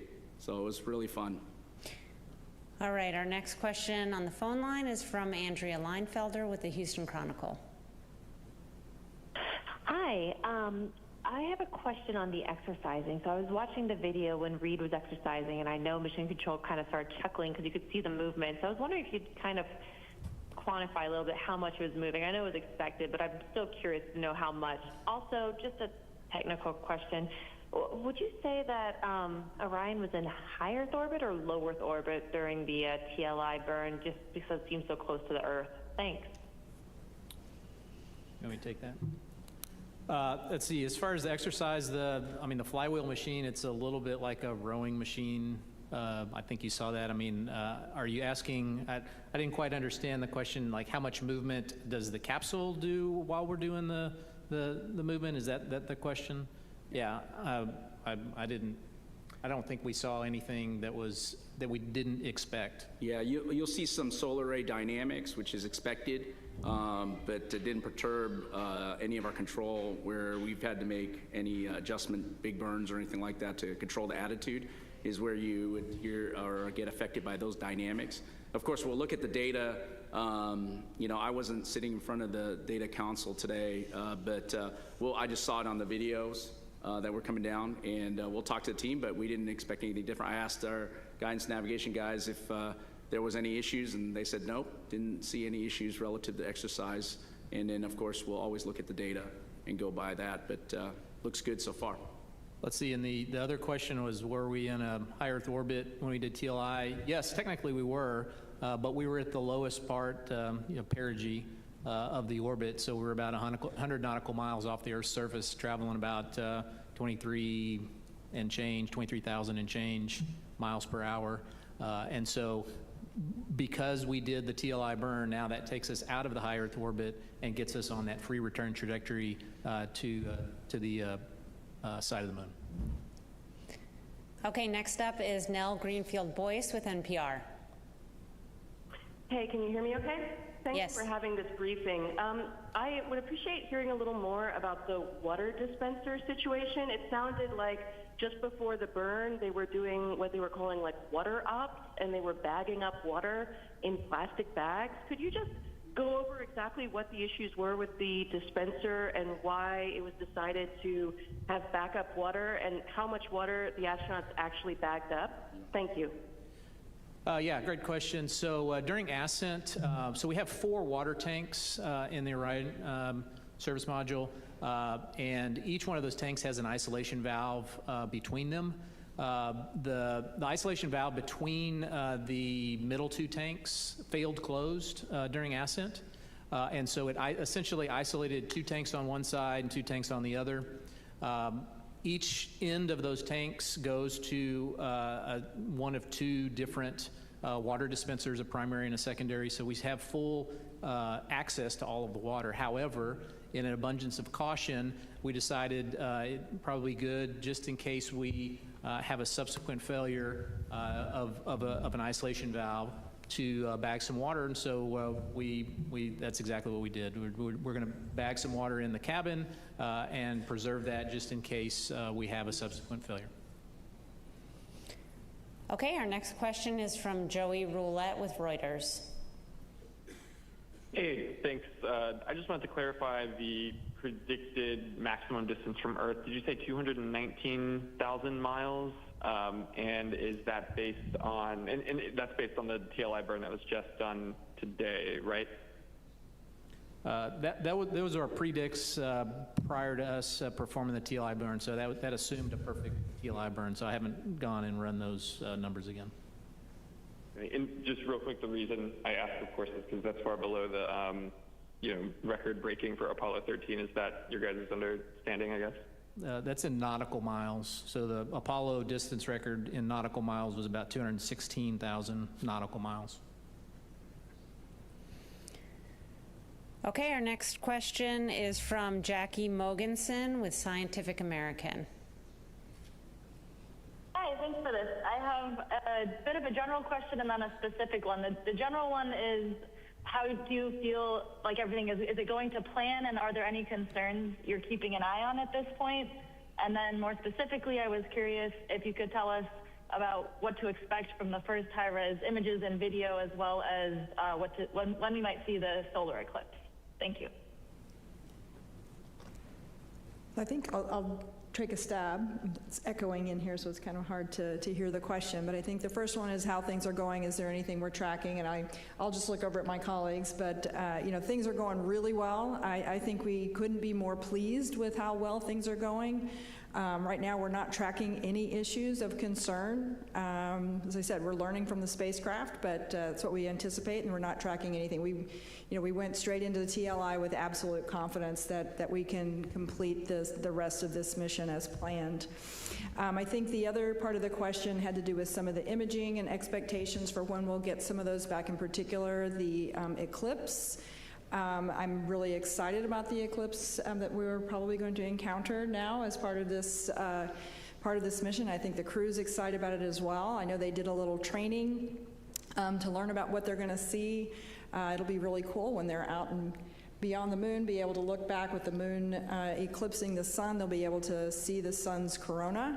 That's kind of a cool, exciting thing to do. So they've been trained on it, and they're looking forward to it. Okay. We'll come back here in the room for other questions. Let's start here in the second row. Hi, Michael Atkinson, Houston Public Media. There was a little bit of online chatter about the Outlook issues that were happening with Reid Wiseman. I was wondering if you could talk a little bit about what exactly was going on with that.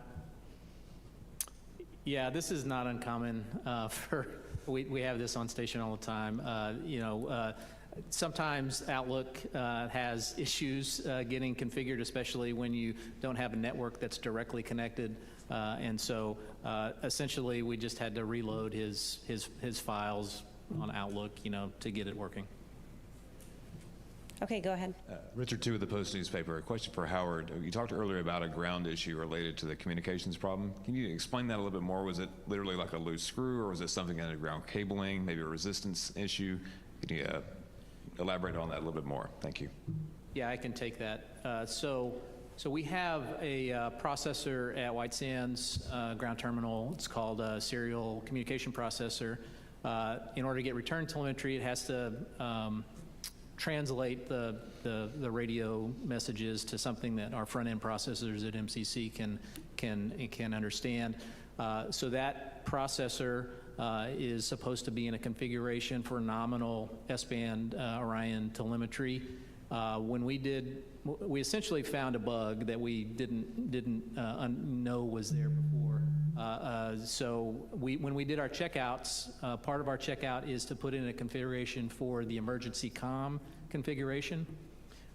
When we commanded it back to the nominal configuration, it showed that it had taken, but it did not actually. And so you basically had to go into low-level commanding to see what was the actual configuration and do that. So it's a software bug we now understand that we hadn't seen before, and so no issue with us going forward. Okay, we'll go right here. Hi, thanks for doing this. Beverly Casillas for Space Scout.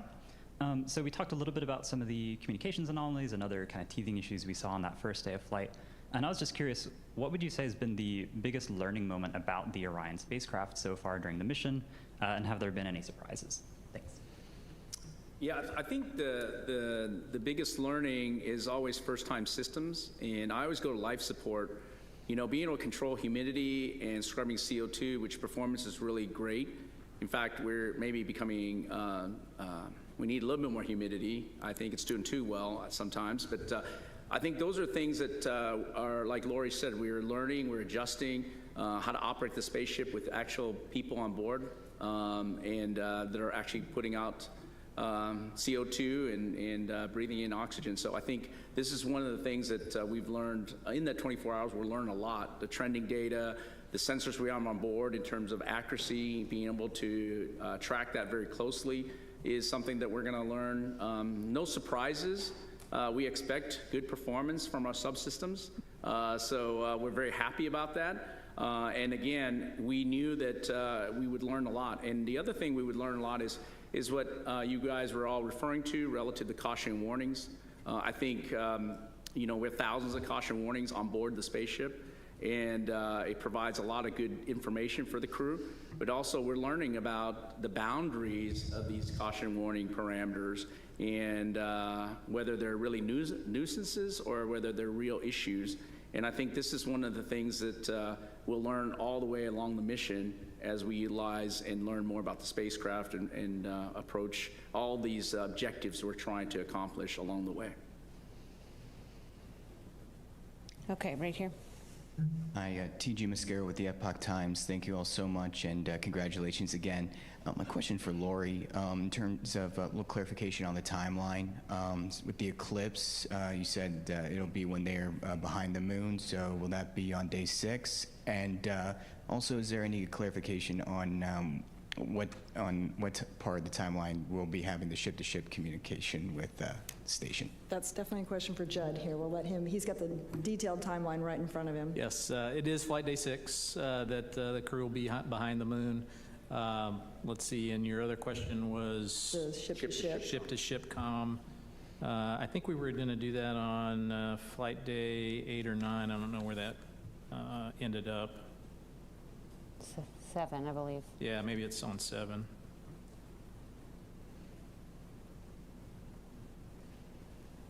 Yep, it's flight day 7. Okay, let's come here to the one with their hand up. Yes. Hi, Katrina Miller for the New York Times. How fast will Orion move as it heads to the moon, like the maximum speed? And have the crew members been able to check in with their families yet, or when will this happen? Okay, so it changes speed as it goes around in orbit. The maximum speed we just experienced at TLI, which was, we started off at 23,660 miles per hour. We added about 867 miles per hour, so that's 24,500, something like that, 24,500 miles an hour.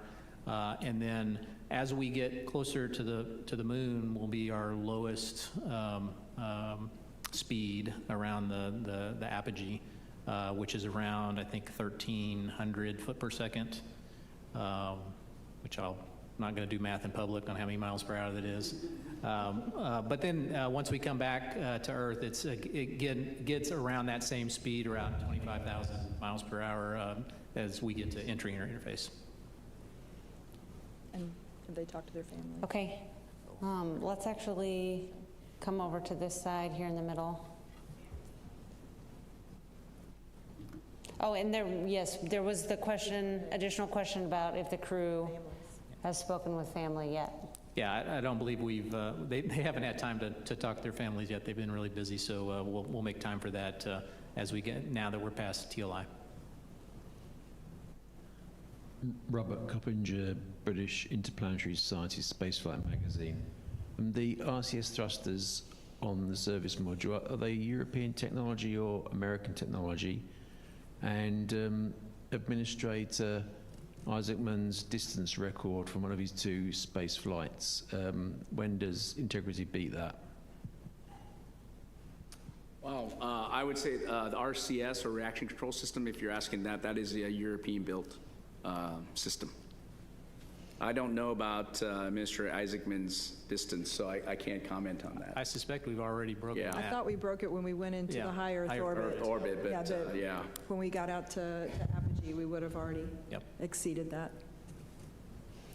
Okay, was there another question? Second row here, yes. And then we'll go back to a few more from the phone. Hi, JJ Love with Tech Talk Media. Thanks for taking my question. The viewers of our Inside NASA Innovation series are eager to understand the broader human impact of this mission. So looking beyond the boundaries of space exploration itself, which industries here on Earth stand to benefit most from what you're discovering up there? And what is being learned in the mission that will tangibly improve life for people down here? Oh, those are some good questions. I think from the industry standpoint, I think there's a whole range of things that we're going to benefit. Number one, just thinking basically just in our production capabilities within the U.S. and around the world. But I feel certain we're going to be pushing boundaries of technologies as well, not just in the systems that we're flying on the rockets, but even in some of the things we're testing out inside the crew cabin for the crew to use, of the cutting edge of technology. So a lot of amazing things there. And then what was the second part of your question?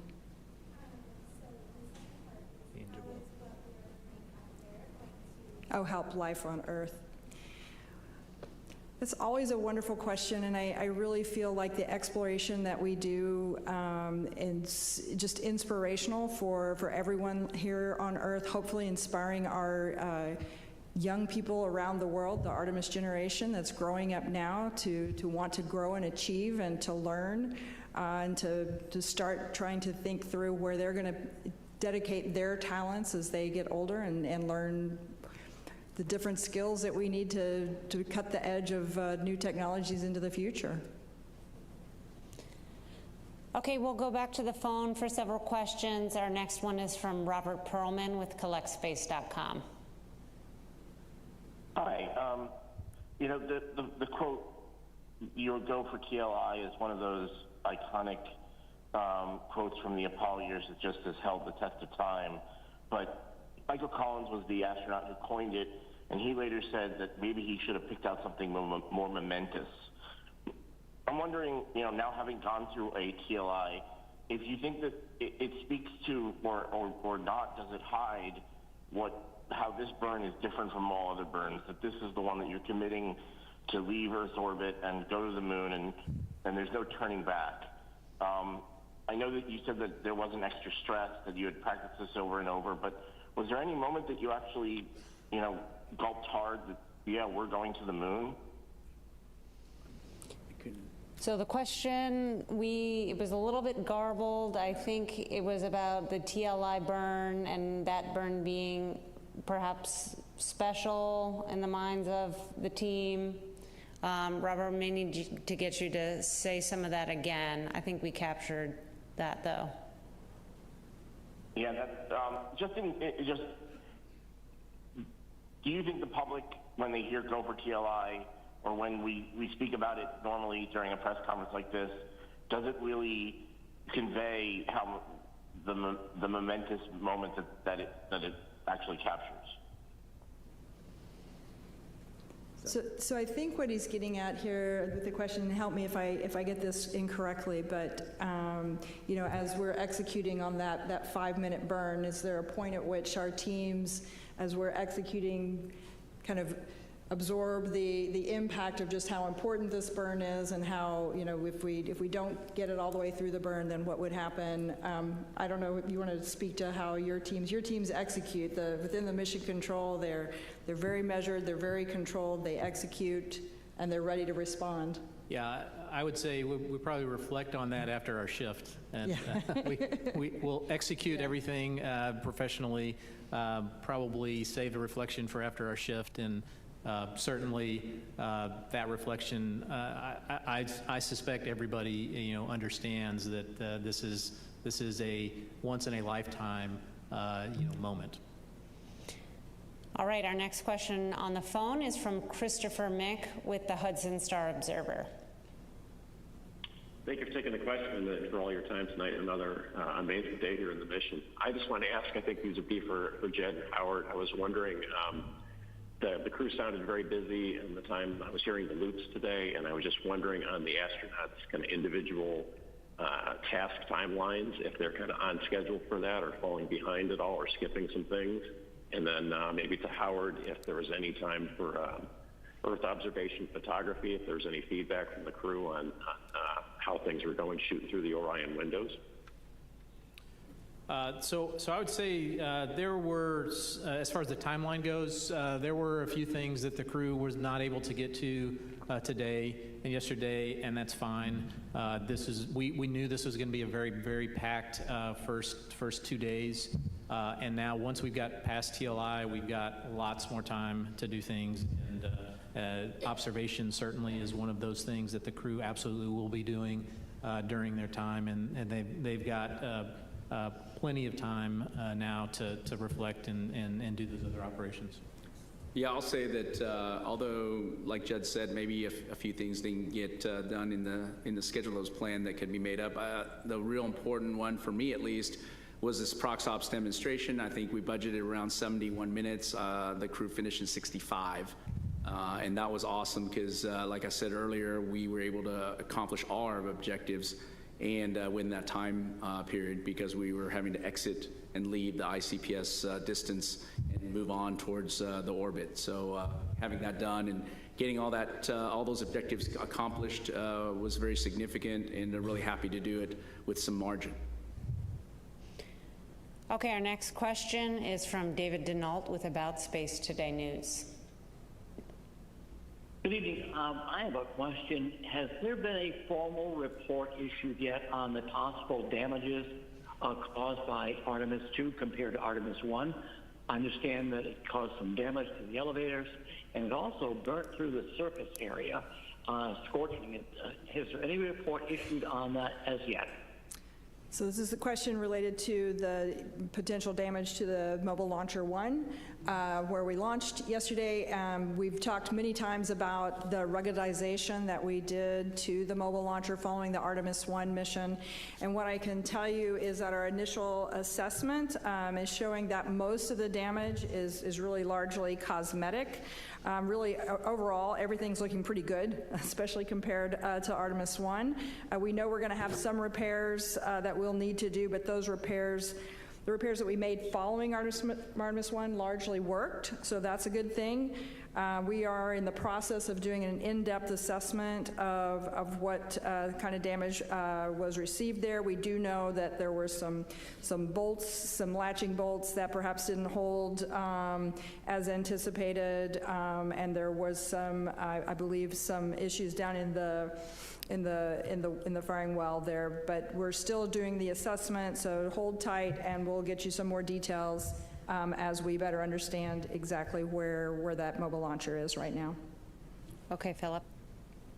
Hi, Philip Sloss. I guess a quick follow-up with Lori about the mobile launcher. After the first launch, there was a pneumatic leak.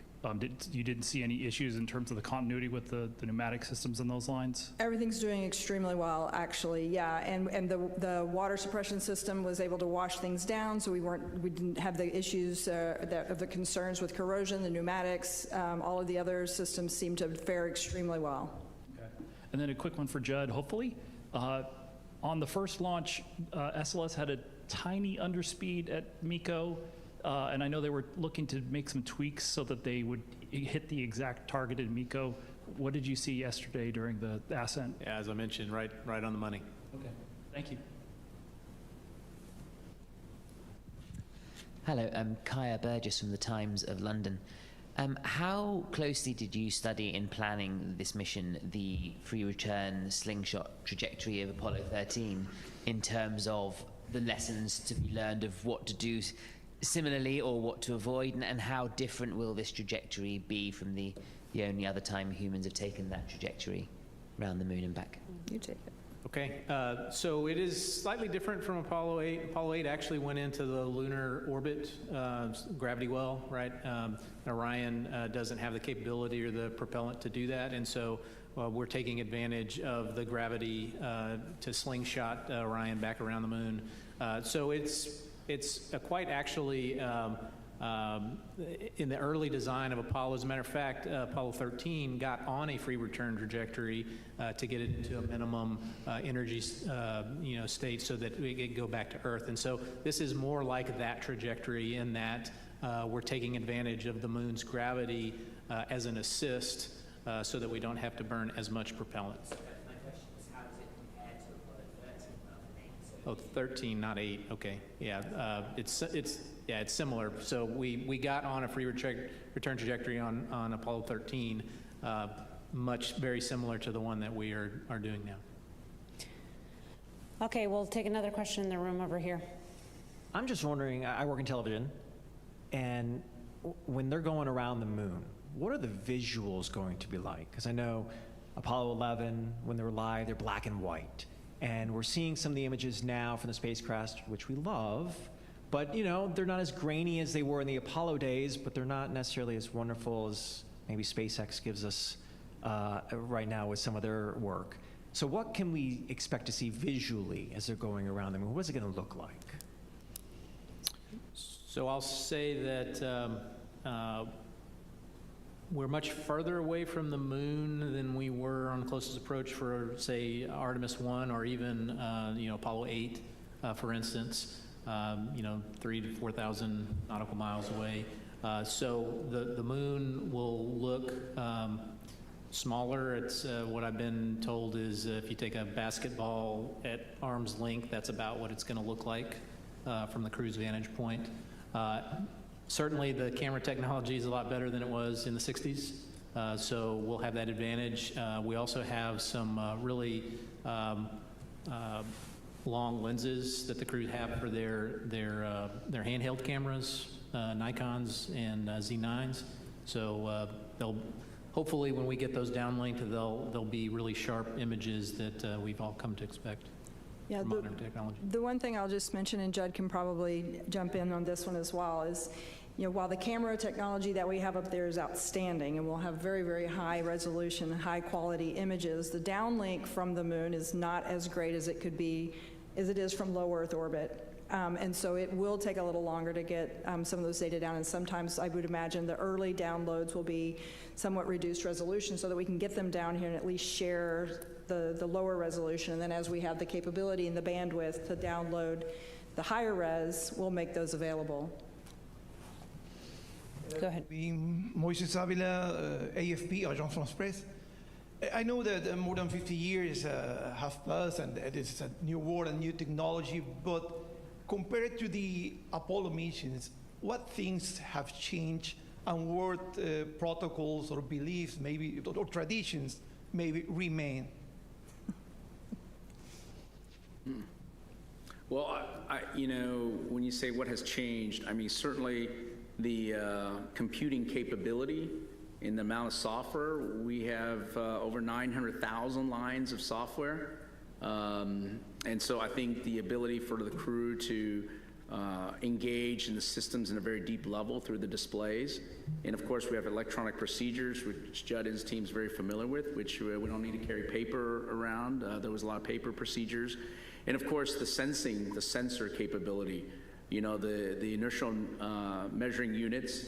When we get close in, we got GPS. Everybody's familiar with that, of course.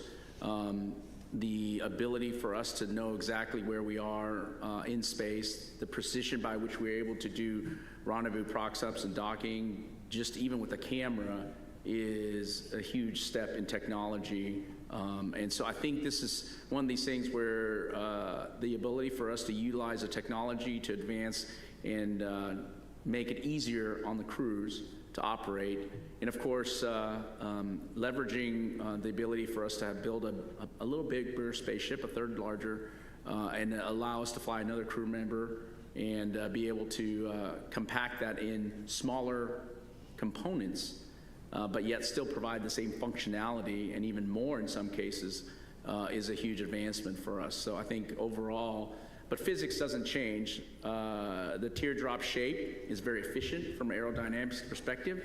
The Apollo giants were just very good technical engineering experts. And engineering and the physics does not change. And so we learned a lot from them in terms of the things they learned, and we leveraged off of that. Okay, we'll take one final question here. Thank you, Rachel. Will Robinson-Smith with Spaceflight Now. Thank you all for your time tonight. A couple of quick ones for Judd. You mentioned when we spoke back in September that pad abort would be the riskiest that the crew could possibly endure. I wonder, as you saw ascent and they tick past those abort scenarios, how you were feeling, getting further and further along the pathway. And now that the crew is in flight, I know we discussed in some previous briefings that certain abort scenarios or early returns are still possible even past TLI. At what point does it make the most sense to continue with a free return as opposed to an early U-turn? Thank you. Yeah, so always feel great not to have to do an abort, period, right? And so I'm happy that SLS performed so well, that ICPS performed so well that we didn't even have to entertain that. As far as now that we're post TLI, it's about a day or two in past TLI where it's no longer feasible to do what we call a direct abort, and it's more likely that we'll get home at the same time if we just continue on in the free return trajectory. All right, well, with that, we'll go ahead and conclude. I want to thank our participants for joining us today. You can follow all of our mission progress in the multitude of ways we have available on nasa.gov, and we look forward to providing another update tomorrow afternoon. Thank you for joining us.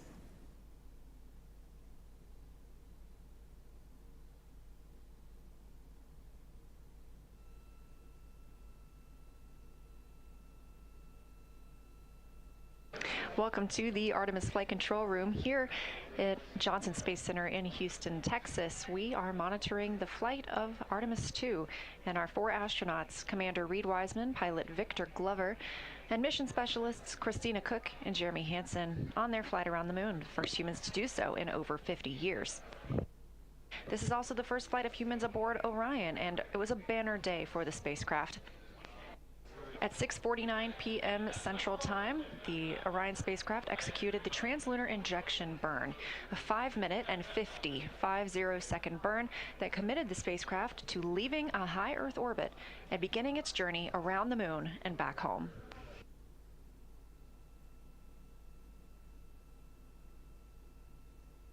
This is a live view inside the Artemis Flight Control Room here, where the Orbit 2 team is now coming on console to take over from the Orbit 1 shift.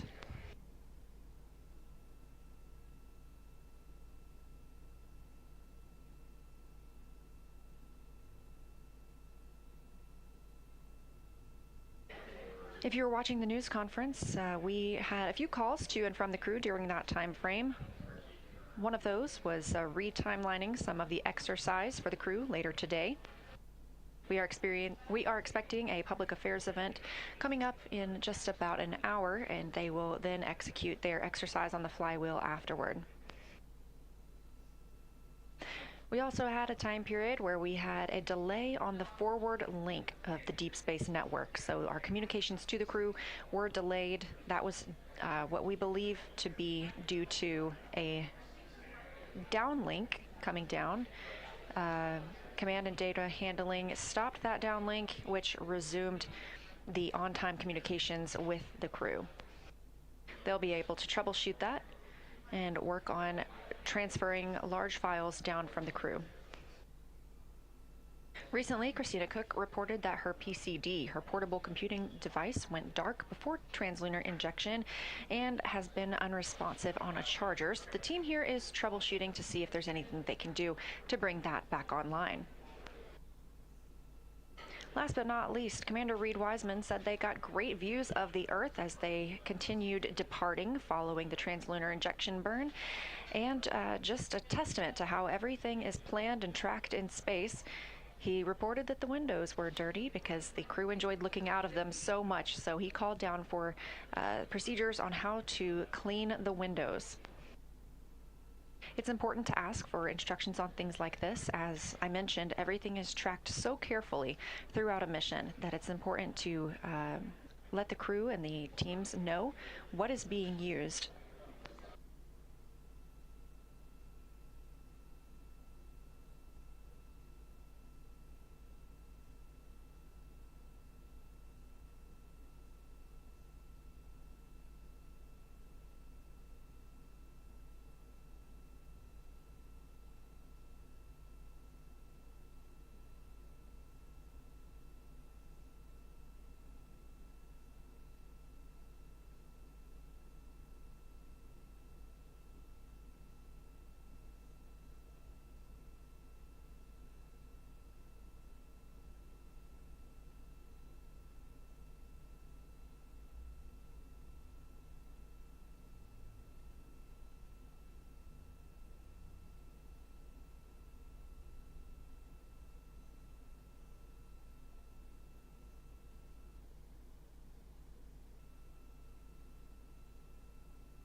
This is a live view from the Orion capsule looking back on Earth, our home planet. We are now 18,500 miles away from Earth. When we conducted that translunar injection burn coming up on about 2 hours ago, we were just 115 miles above our planet.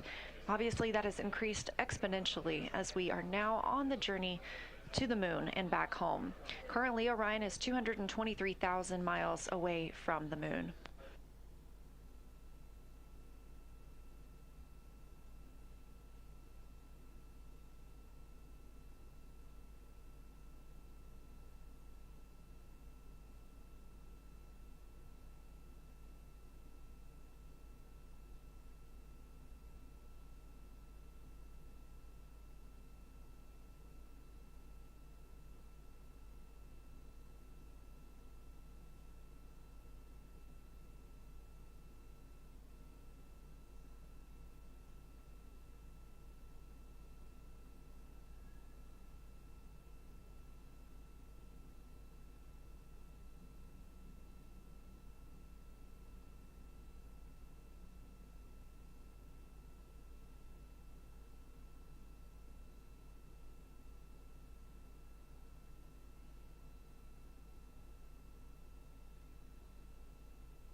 Integrity, Houston, with some additional PCD troubleshooting for Christina.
Go ahead for Christina.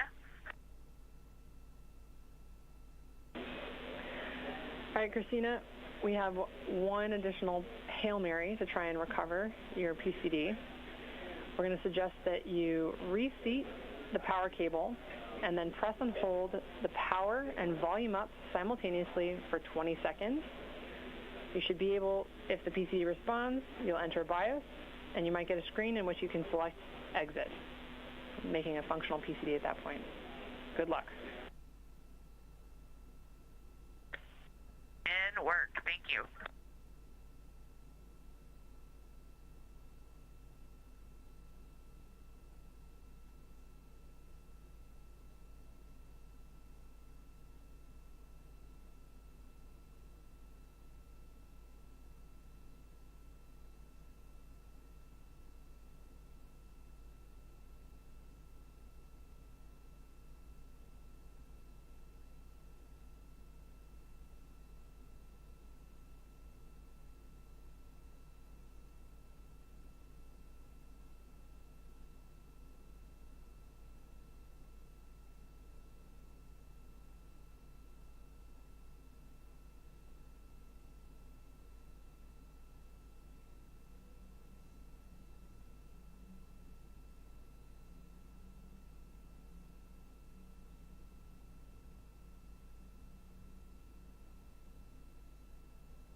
This is Artemis Mission Control now, MET, or mission elapsed time, 1 day, 3 hours, and 10 minutes into the Artemis II mission, the first flight of humans around the moon in over 50 years. And we are going to the moon.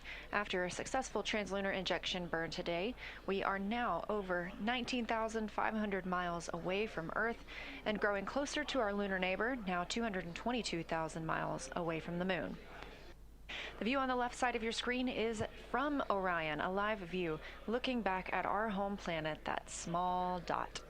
And down in the bottom right-hand screen, you can see Capcom Chris Birch wrapping up her Orbit 1 shift today, as well as Flight Director Jeff Radigan. They've been leading the teams throughout Orbit 1 and the translunar injection burn.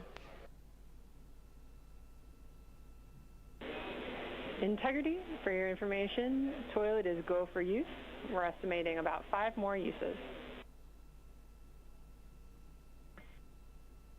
We copy that, and I have a question about the flywheel accelerometer, specifically the software that I'm opening up. All right, Reid, I'll take your question. When I'm opening the Orion Crew Seat Accelerometer version 1.10.5.0, I got a pop-up that came up that said, confirm disarm. The device is armed. Do you want to disarm it? Yes or no? Okay. Affirm, Reid, you do want to arm.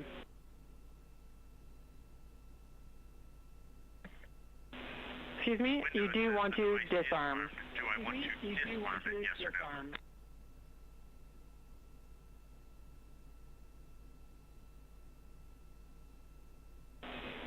Sorry, Reid, I think I stepped on you there. We do want you to disarm. Copy that, disarm.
on 1 for flywheel accelerometer.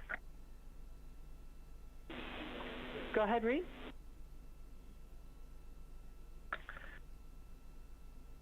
It says to secure the 2 accelerometers, 1 to the flywheel, 1 to the hull, with the Velcro, but then also with Kapton tape, which is supposed to be with the accelerometers. I don't see any Kapton tape there, and my judgment is they are very well secured, so I'm not going to put Kapton tape over them. Let me know if you need me to change that. Reid, that sounds like great judgment to us. That's no problem.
ready for PCD. Go ahead, Christina. Hey, Chris. Unfortunately, no joy with that action, and I also had Ike try it. Neither of us were successful getting it to respond in any way.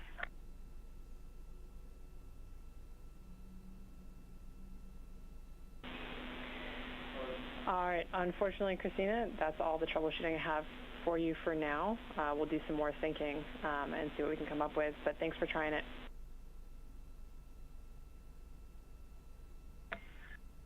Okay, she acknowledges that.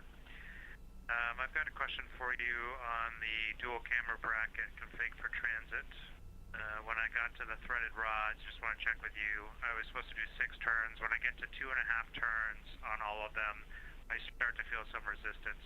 I assume it's the helicoil, so do you want me to push through that resistance to 6 turns? And as long as it's a reasonable amount of resistance would be the caveat.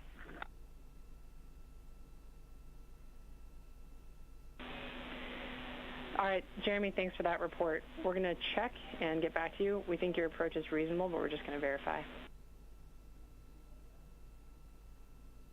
Okay, standing by.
This is Artemis Mission Control here at the Johnson Space Center in Houston, Texas. This is a visualization known as ARROW, the Artemis Real-Time Orbit website.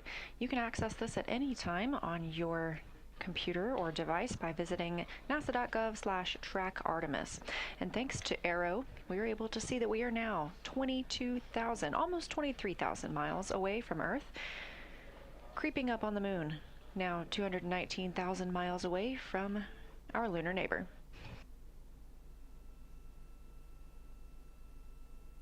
Teams in Mission Control Houston are conducting their handover with the flight director coming on console. We are now 1 day, 3 hours and 34 minutes mission elapsed time of the Artemis II mission, a test flight and the first flight of humans aboard the Orion spacecraft. Those 4 humans, Commander Reid Wiseman, Pilot Victor Glover, and mission specialists Christina Koch and Jeremy Hansen, are preparing for an upcoming public affairs event. They'll be speaking with media clients here on the ground, giving us a good look inside the capsule and letting us know what it's been like to live and work on the spacecraft. We had a big milestone today at 6:49 p.m. Central Time when the OMS, or Orbital Maneuvering System engine, ignited on Orion, powering the translunar injection burn. Until that time, we had been in a high Earth orbit, allowing teams time to check out the systems ahead of committing to sending the crew around the moon and also serving as their deorbit burn. It was a successful burn. The crew continues to quickly depart Earth.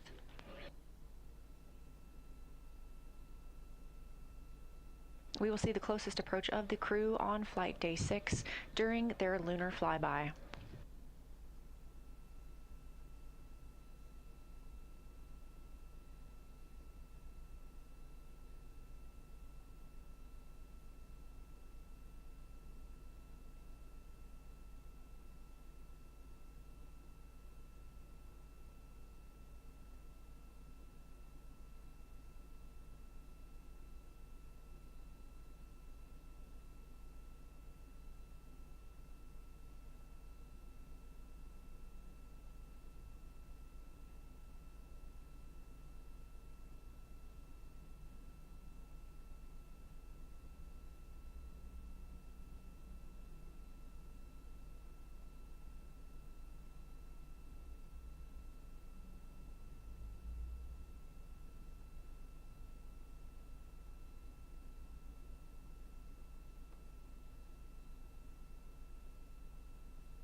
integrity. Houston with some dual camera bracket install words for Jeremy.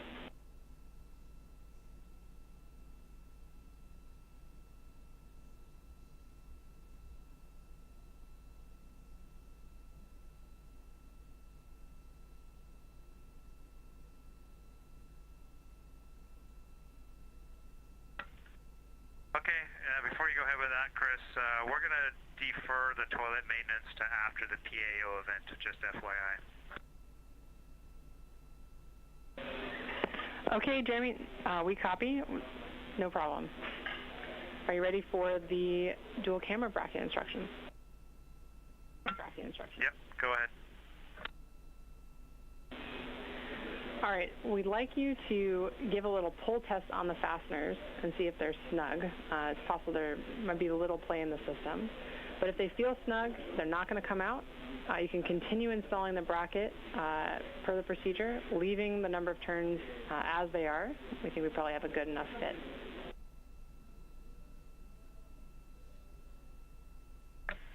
Okay, there's no wiggle in the fasteners. They do feel secure. I'll maybe give them another 1/8 of a turn because I stopped a bit early to snug them up. And then I think that's it for this part of the procedure. I've secured the dual camera bracket to the hatch as described, and there was nothing else to do today. I just want to confirm we're on the same page. I'm just leaving it open.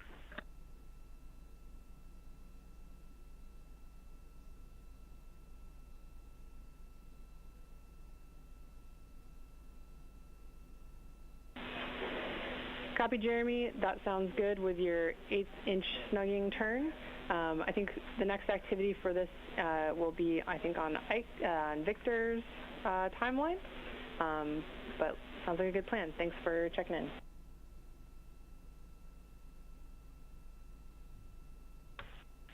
Okay, copy.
This is Artemis Mission Control here at Johnson Space Center in Houston, Texas.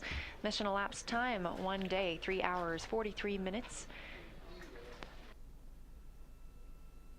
Orion has completed its translunar injection burn today at 6:49 p.m.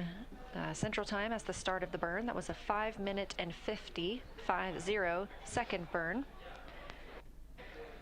The spacecraft and its crew, Reid Wiseman, Victor Glover, Christina Koch, and Jeremy Hansen, are now over 24,000 miles away from the Earth. Lots of movement in mission control right now as the Orbit 1 team is starting to step off console after a very momentous shift. We remain live for our coverage all throughout the mission, all the way until the crew is back home on Earth. Currently, the crew is setting up for their first public affairs event while aboard Orion.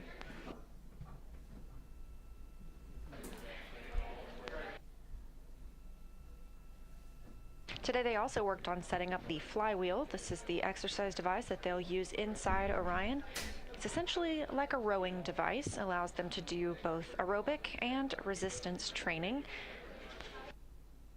The entire unit is about the size of a suitcase, which is in comparison to over 4,000 pounds of exercise equipment on the International Space Station.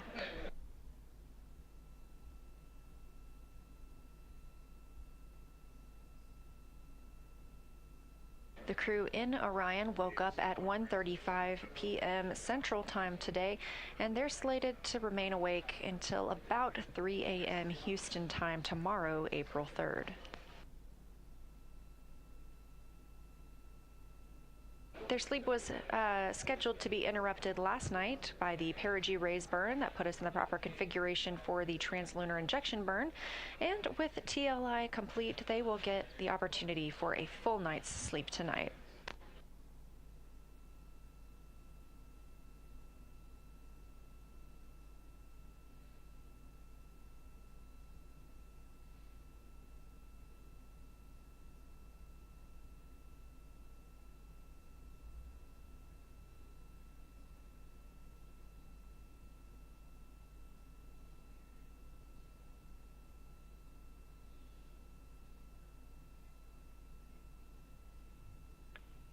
Houston Integrity, we are ready for the stream, setting up for the PAO event, and we'd love some help with voice and scene checks. Okay, we copy, we're ready.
Integrity Houston, we're still not seeing anything. Oh, just came on board. Okay.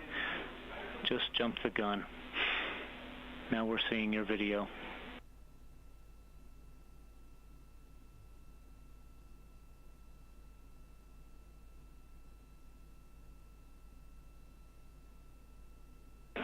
Checking.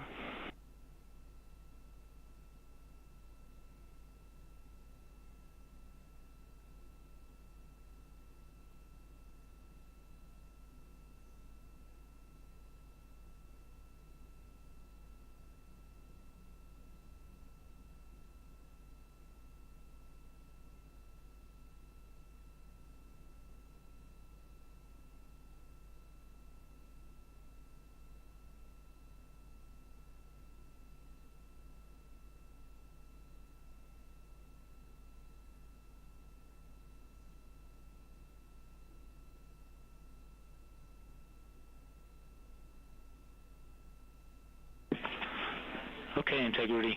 Good scene and good voice quality.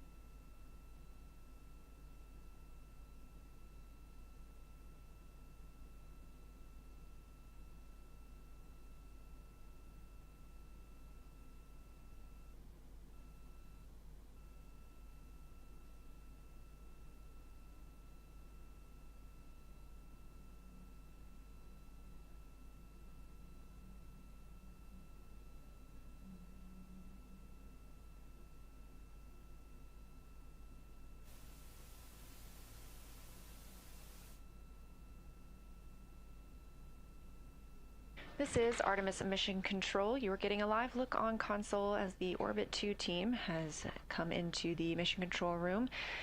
Near the top right of your screen is Flight Director Paul Kanya, joined by your new Capcoms for today. That'll be Mark Reagan and Sandra Moore. Capcom stands for Capsule Communicator, and that's the single voice communicating with the crew aboard Orion. They gather information along with the flight director and make decisions on what can be called to the crew to keep that communication streamlined throughout the day. We are MET, or Mission Elapsed Time, 1 day, 3 hours, and 51 minutes into the flight of Orion, another big day for the crew as they completed the translunar injection burn, 5-minute and 50-second burn that committed them to flying around the moon on flight day 6 and returning back to Earth with a splashdown in the Pacific Ocean on flight day 10. Mark, if it's possible, we would love to get fan speed down. You're going to be able to hear it over the PAO microphone, but also it's just very cold on this side of the spacecraft. Okay, copy.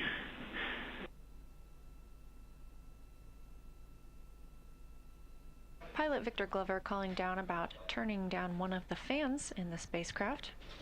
We are coming up on a public affairs event, the first time that the crew will be speaking with media live from the capsule. We expect that PAO event to start in about 7 minutes.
Our 4 astronauts have been configuring the cabin and the cameras for today's public affairs event.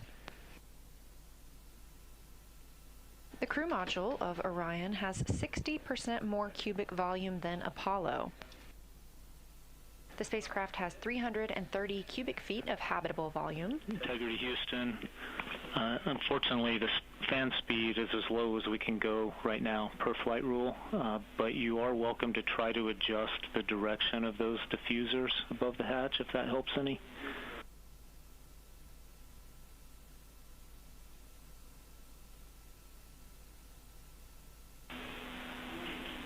Copy your thumbs up, Reid.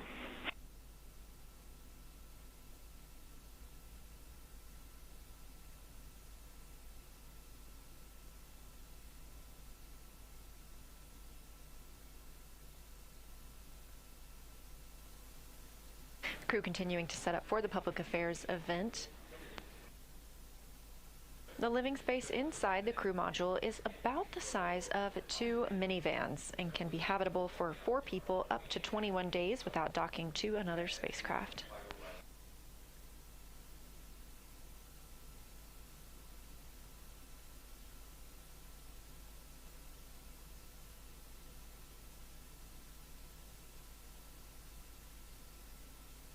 After the PAO event, the teams here on the ground are timelining some exercise for the crew. Commander Reid Wiseman was able to use the flywheel device earlier. Pilot Victor Glover will do the same after this event, as well as mission specialists Christina Koch and Jeremy Hansen.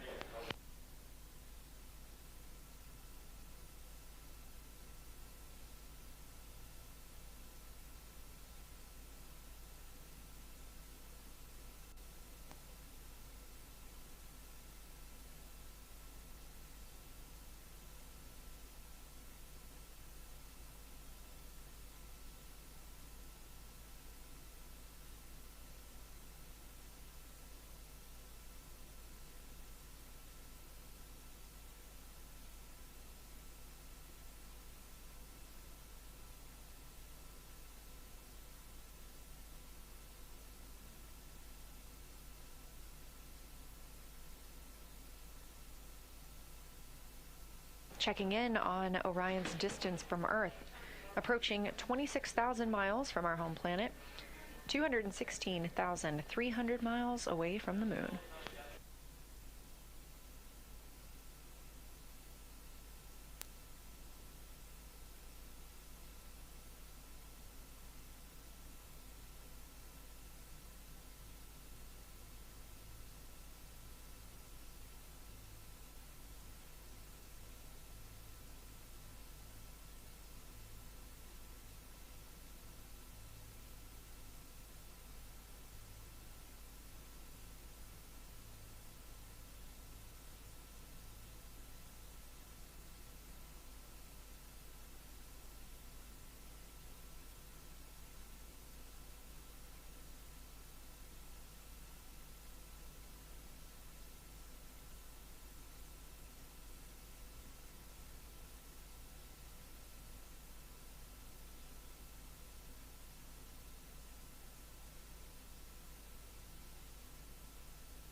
Standing by for the start of the public affairs event. Crew aboard Orion is ready to speak with teams here on the ground.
Integrity Houston, you ready for the event?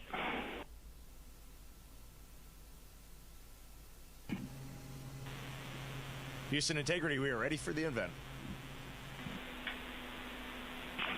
ABC News, this is Mission Control Houston. Please call Integrity for a voice check. Integrity, this is Gio Benitez at ABC News. How do you hear me?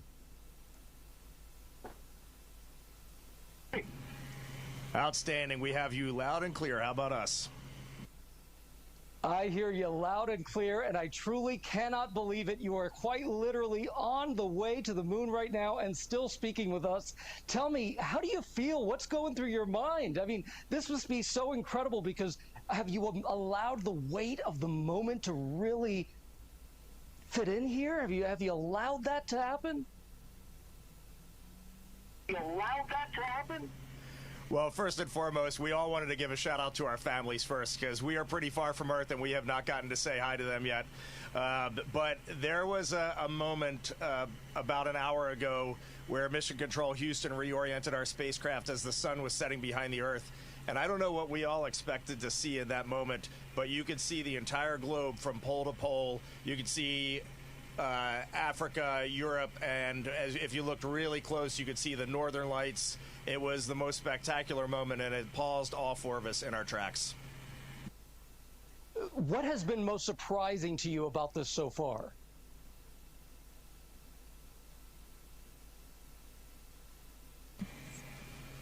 Well, I think probably one of the things that surprised all of us is when those solid rocket boosters actually lit and we left the pad. It was just a moment of disbelief, and yeah, the fact that we launched, it just totally takes you by surprise, even though you're expecting it, at least for me anyway. And I just had a huge smile across my face. Did it feel different? Because I can imagine that's such a powerful rocket that must have felt different for you.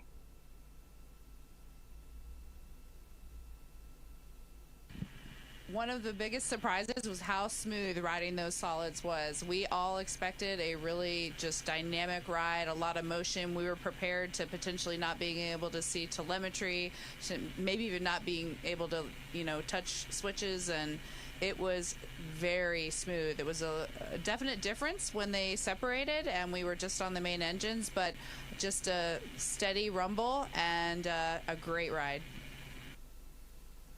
What do you want to tell Americans here at home who are watching this right now? They're quite amazed at the fact that you are speaking to us on the way to the moon right now. What do you want to tell them about this particular mission and why it's so important?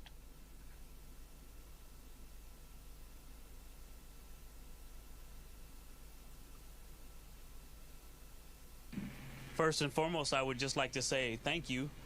Your support and trust in us has enabled this, and so many people that have worked for so long to make this possible. But also, we're just getting started. You know, we've worked really hard, and even though we were a little surprised to actually launch yesterday, we have a lot of mission left ahead of us. And so I really want to tell them, stay tuned and keep tabs on what's going on. NASA's doing a great job of communicating all the things to come. I can't even tell you how many cheers were there on the ground. I was there watching you all lift off from the Kennedy Space Center, and everyone was so excited, so happy, and that was just incredible. Jeremy, I know this is your first time in space, and you're surrounded by all of these space vets. What's it been like for you that this is your first mission there?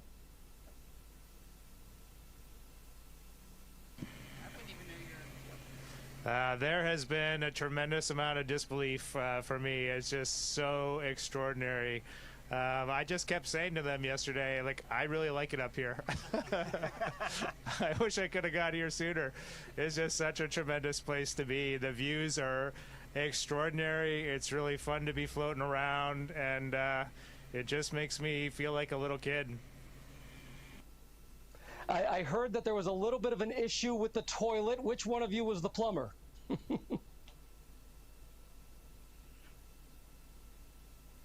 I'll take that one. I'm the space plumber. I'm proud to call myself the space plumber. I like to say that it is probably the most important piece of equipment on board. So we were all breathing a sigh of relief when it turned out to be just fine. It was just an issue, I think, of sitting for a long time and needing a little time to warm up, a priming issue. But we did originally think that there could have been potentially something fouling up the motor, and luckily we are all systems go. Oh, well, I'm sure I could see the faces right there. Y'all are very happy about that. I see that you're very cozy in there. It's tight quarters, but it was also a little chilly, I heard.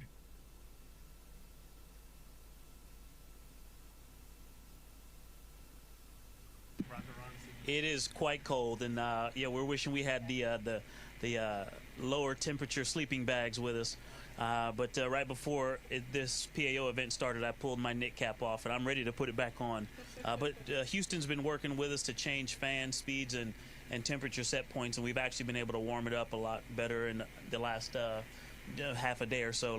Our last nap before TLI, we got a lot more comfortable. Well, that's a really interesting question. How is it that you take a nap in there? What does sleeping even look like?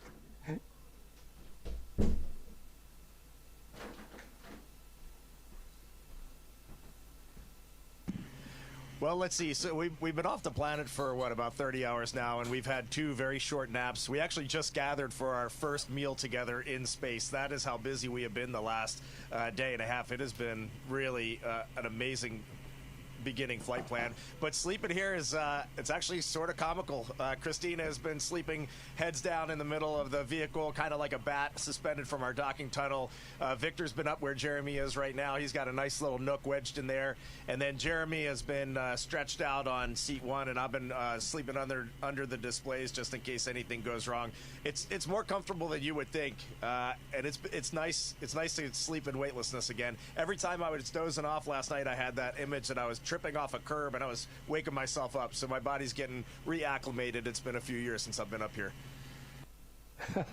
I've heard it's the best sleep up in space. Do you feel the weight of history knowing that you're going to be traveling farther than any other human?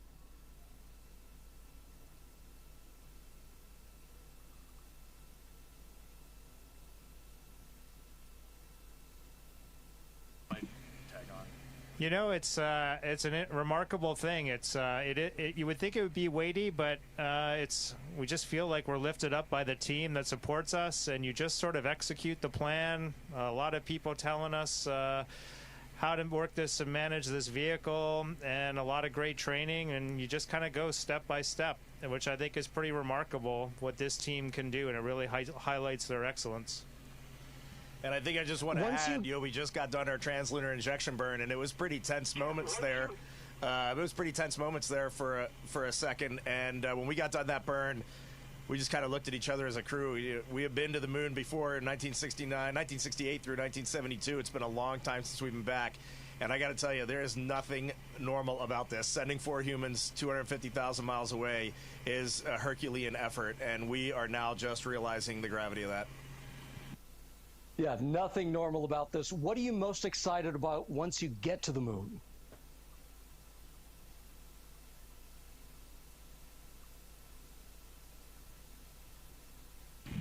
Having just experienced incredible views of planet Earth and seeing the entire planet out the window in one pane, knowing that we're about to have some similar views of the moon in that same way is definitely getting me more excited for it. I knew that that is what we would see, but there's nothing that prepares you for the breathtaking aspect of seeing your home planet both lit up bright as day and also the moon glow on it at night with the beautiful beam of the sunset, and knowing that we're going to get similar views of the moon. I'm really excited for that. And then of course heading home.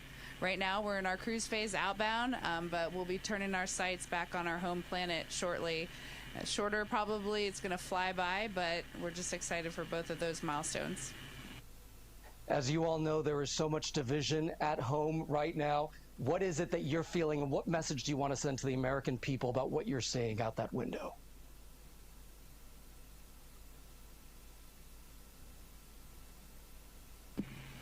Well, the first thing I would say is trust us. You look amazing. You look beautiful. And from up here, you also look like one thing. You know, Homo sapiens is all of us, no matter where you're from or you know, what you look like. We're all one people. And so, you know, this mission, one of the things that's amazing about being around and just being an astronaut, you know, serving our countries at this time is that we get to give ourselves a mission that we can hold on to say, hey, look at what we did for the rest of our lives. You know, we call amazing things that humans do moonshots for a reason, because this brought us together and showed us what we can do when we put, not just putting our differences aside, when we bring our differences together and use all the strengths to accomplish something great. And so this mission will give us one of those that we all can remember and hold on to for the rest of our days. And I hope people will tune in and give us a chance.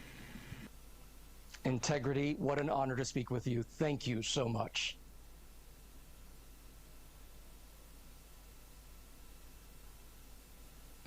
Thank you for being with us. Integrity. This is Houston ACR. That concludes the ABC News portion of the event. Please stand by for a voice check from Fox News.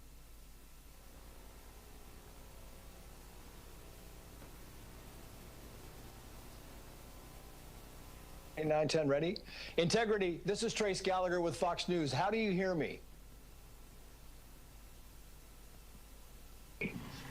Hey, Trace, we got you loud and clear. How about us? I've got you loud and clear. I want to explain to the audience that there is a 4-second delay, so there'll be some pause between the questions and the answers. Congratulations.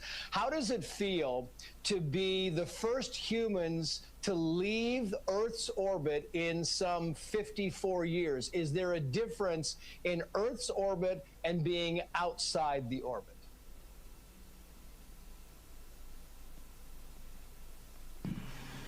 Well, we are still technically in Earth's orbit, although we did just do our translunar injection burn, and so we are definitely 100% on our way to the moon. The lunar gravity will take over in a couple of days here and start pulling us around the far side. At the end of our translunar injection here about an hour and a half ago, we just really looked at each other, and I know the United States has done this 1968 through 1972, but it's just, this is unbelievable that we can put our minds to something and pull it off. This is an unbelievable technical accomplishment. Yeah, I mean, it really is unbelievable to us. We watched this thing. It was just this flawless launch, and it was unbelievable to watch. And what really fascinates me about this is that you, in a few days, will become the first humans to travel the farthest in space, more than anybody else has ever done. It took us a long time to get back here, and now we're about to exceed that. Is that a moment of pride? Is it a moment of history? How do we feel about that?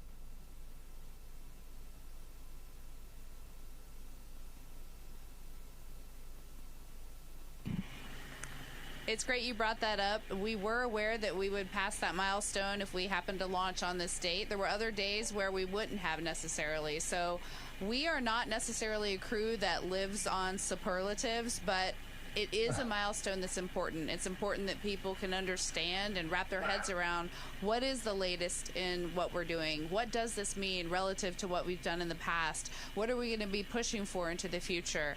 We think that the journey that we've been on and all of our teams have been on with us is so much more than just one number. But we also hope that that number just keeps being exceeded and exceeded by the future crews. That's why we're here, to build a legacy for the future.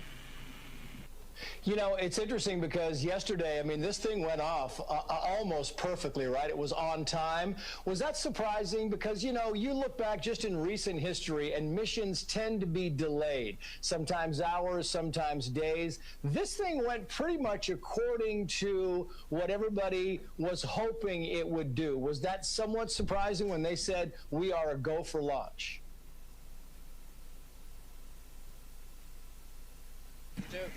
Yes. You know, it was surprising. I think we were, you know, we like to say that we're prepared without having an expectation. But, you know, in the back of your mind, you kind of hope you launch. And then when we got really close, it was like, wait, we're getting ready to go to space. And when those solids lit, you know, it was a ride where you're trying to be professional, but the kid inside of you wants to break out and just hoot and holler. But what I wanted to say about that was, our exploration ground systems team, our launch control team, they have had some time to practice since February and March and really dial in their procedures and learn and grow. And so I just want to give them some credit. It was an example of how hard they've been working lately that we launched. And it was, even though we didn't get to really watch, but it felt beautiful. Yeah, they should give themselves a big round of applause because it really, I know it felt beautiful. It certainly looked beautiful. Very quickly, Victor Glover, while I have you on the microphone, we are broadcasting across the nation, but we're focused. We're based in Los Angeles. And I thought since you were from Southern California, maybe you'd like to give a shout out to your friends and family here. Oh, well, of course. My mom lives there, my grandparents, all the cousins, aunts and uncles, and just everybody in California. Thank you for all of the support and the love for all of these years. So many of my career milestones happened in that special place. That will always be home, no matter where the government sends me. You're going with us. How has it been? Yeah, how has it been on board now for your first night? I know you haven't gotten much sleep. They keep waking you up. They kind of send out the songs they are doing. And I hear, Christina, that you are somehow sleeping upside down or face down. Maybe you can explain that to us. Sure. Yes, it has been a great couple of days just learning how to live in Orion. And I would love to give a quick shout out to our families before we keep going on with the questions, just because we haven't had a chance to say hi to them, and it's just so great to have had their support building up to the launch, and we miss you guys already. Living in Orion isn't quite the same as being at home with our families, but yes, some of the exciting things are the burns that we do. They kick off with such an acceleration that most things that you see Velcroed around that aren't actually fastened down all fall down to the floor of Orion. But speaking of floors and ceilings, it actually is just all by convention only. There is no difference between up and down, and so yes, I've been sleeping with my feet there and my head down here, and it's very comfortable. I think I'll probably stay there the whole mission unless someone kicks me out. So we're finding out how to make this space capsule a home. Maybe we can hand it to Jeremy Hansen here. And Jamie, you can also say hello, give a shout out to your family. And I'm wondering, while you do that, if you'd like to tell us if there have been any glitches, any problems. I know we heard there was some kind of an issue with the onboard toilet, but beyond that, are we good so far?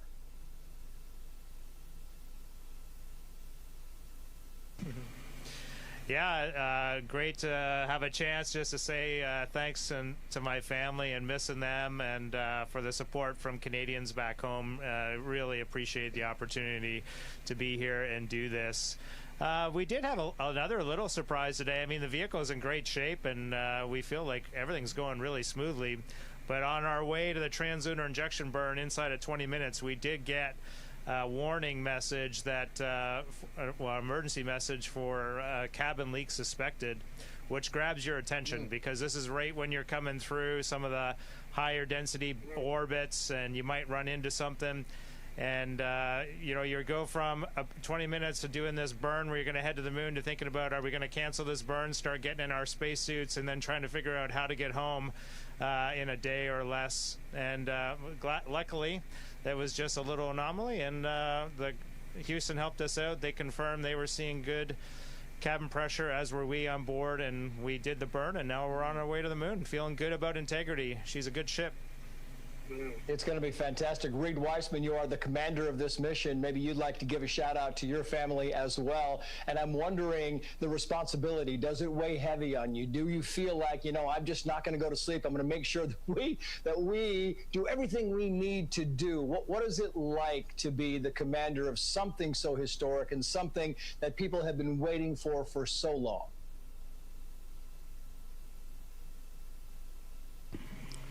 Well, to answer that, I'm learning from my crewmates here. I'm flying in space with two of the most skilled astronauts that we have, most accomplished astronauts, and Jeremy on his first day in orbit yesterday was just getting the job done 100%. So my job here is pretty easy. Definitely sometimes you get a little bit nervous. There's a couple things that caught our attention so far, but it's going great. And my job is very easy. I am definitely getting pulled along by my crewmates. And then you gave me the opportunity. I'm taking it. Say hi to my family, my parent, my dad back in Maryland, and my brother probably heading home to Washington, and then everybody back in Houston. My daughters, my girlfriend, everybody's doing great back there. Thank you. I guess really, lastly, what we really need to know is, are you happy so far with the food? Are you happy so far with the wake-up songs and the music? Any kind of request that we can make on your behalf while we get a chance to talk to Mission Control a little bit later? We get a chance to talk to Mission Control a little bit later. We just had our first meal together. That's how busy it's been. And this morning, our lead public affairs, Courtney Beasley, we heard her voice come on the radio first, and she introduced the songs and some amazing messages from the teams across this international program that has put this vehicle together. And we all agreed we would wake up slow and get into the day easy and quiet. And this morning, we all got up cheering and rocking and getting everything ready to go. It was the perfect way to start our day. Yeah, well, you are making history. Reid Wiseman, Christina Koch, Jeremy Hansen, Victor Glover. Congratulations to all of you. America, the world is with you. We are watching every moment of this journey, and we will cheer you when you get back and along the way. Thank you for joining us. Best of luck to you, and safe travels.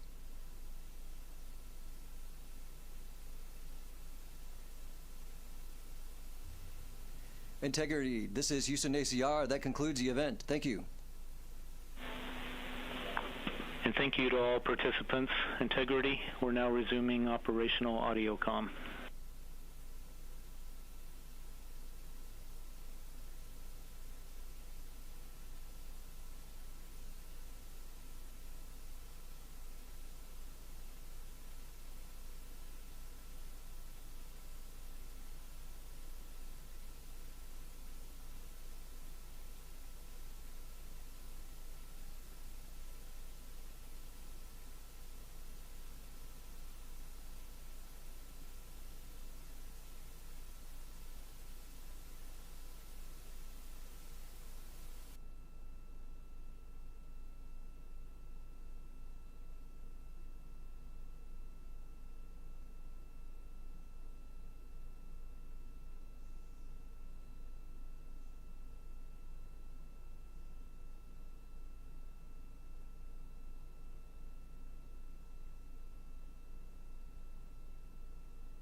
Integrity Houston for some PCD configs. Go ahead, Mark. Yeah, first we're going to need to hardline PCD3 in prep for the PMC. And then second, one more Hail Mary to troubleshoot that PCD4. We'd like to try removing the SD card from the back behind the kickstand, and then repeat those steps that you took earlier, which was holding the power and up volume switches simultaneously for 20 seconds and trying to get an exit screen to come up.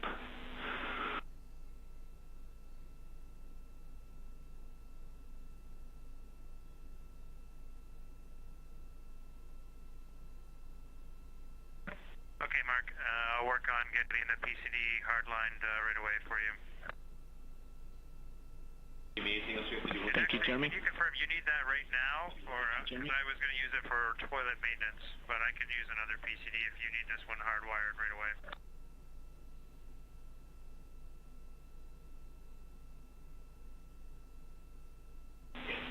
Yeah, Jeremy, we do need PCD3 for the PMC, so if you could use another one for the toilet maintenance, that'd be great.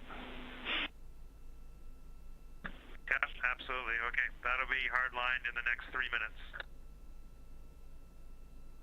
Okay, copy.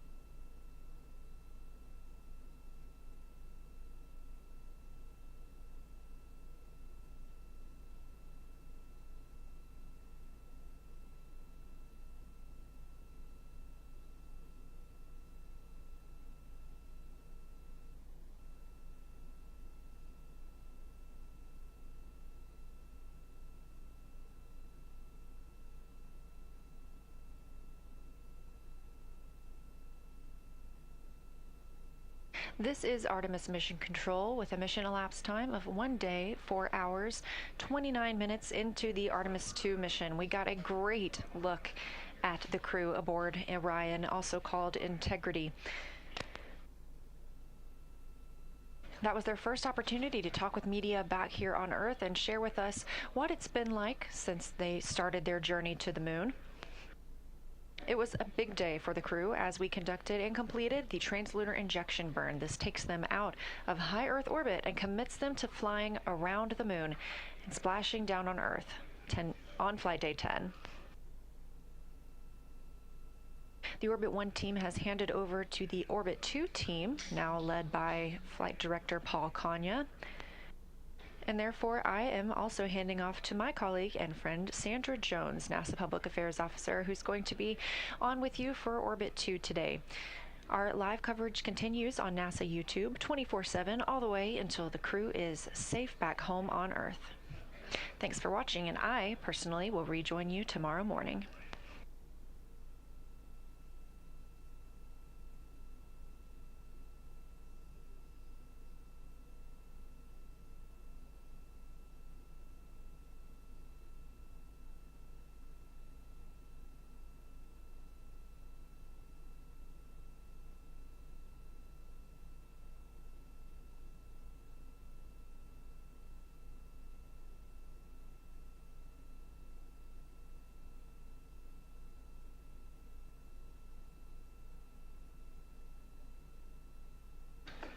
And good evening from Artemis Mission Control at NASA's Johnson Space Center in Houston, Texas. As Leah stated, I'm Sandra Jones, and I'm going to be continuing to bring you live coverage around the clock for this shift as we continue the historic crewed test flight of Artemis II, humanity's return to the moon for the first time in over 50 years. At this time, now 1 day, 4 hours, and 31 minutes. So let us know if that was successful. And then would you mind just telling us how you see the rest of the day's schedule going? We think we got a tiny bit out of sync with you.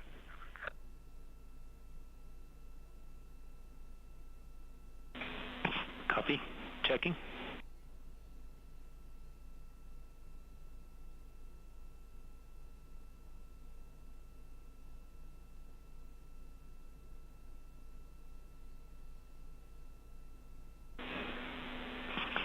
Yeah, Jeremy. Copy on the hardline PCD3, and then what we expect is the PMC next when you guys are ready, and then immediately followed by the flight director crew conference, and then followed by exercise the rest of the day in whatever order makes sense to you guys.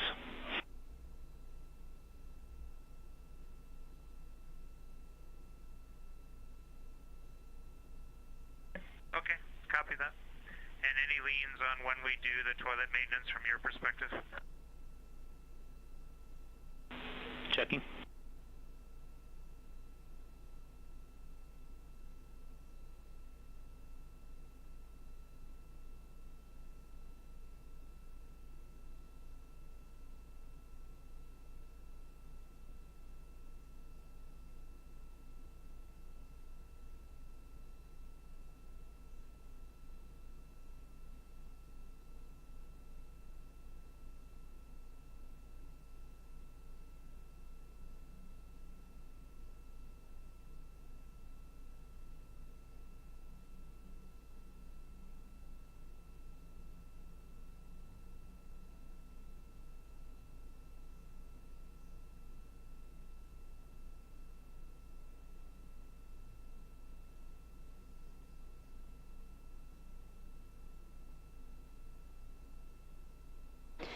The Orion spacecraft, with its crew of NASA astronauts Reid Wiseman, Victor Glover, and Christina Koch, as well as Canadian Space Agency astronaut Jeremy Hansen, are now 30,000 miles away from Earth following the completion of their translunar injection burn, that 5-minute and 50-second long burn sending them on a round-trip journey to the Moon.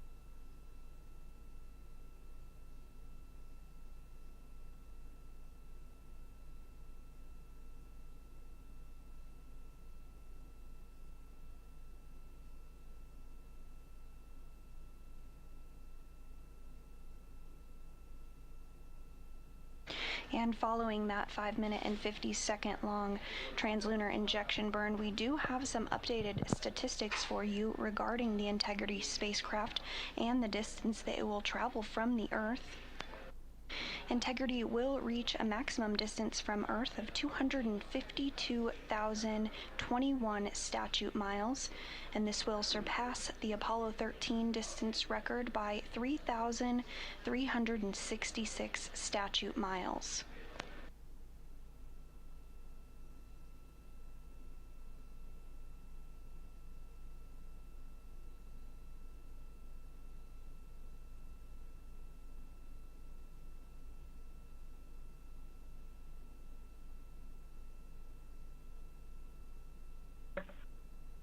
Houston Integrity for VC. I believe we are logged in, waiting on your call.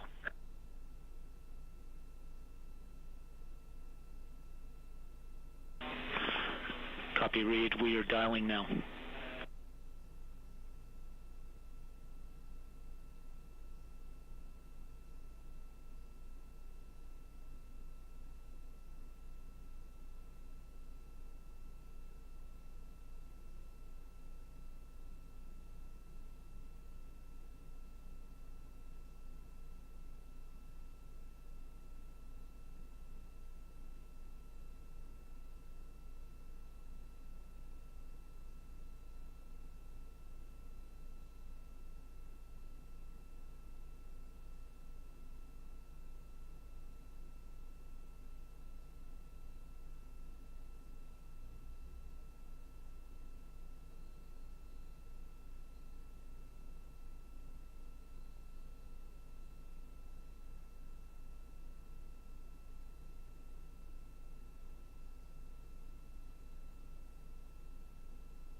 This hour, now 1 day, 4 hours and 38 minutes into the flight of Integrity, the name chosen by the Artemis II crew for their Orion spacecraft.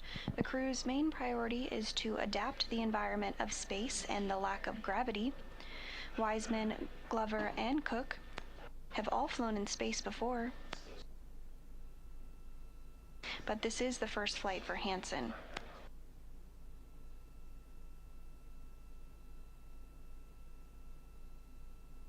Additionally, on the docket for the crew during the remainder of this Orbit 2 shift are exercise activities on the flywheel exercise machine that was tested out for the first time earlier today.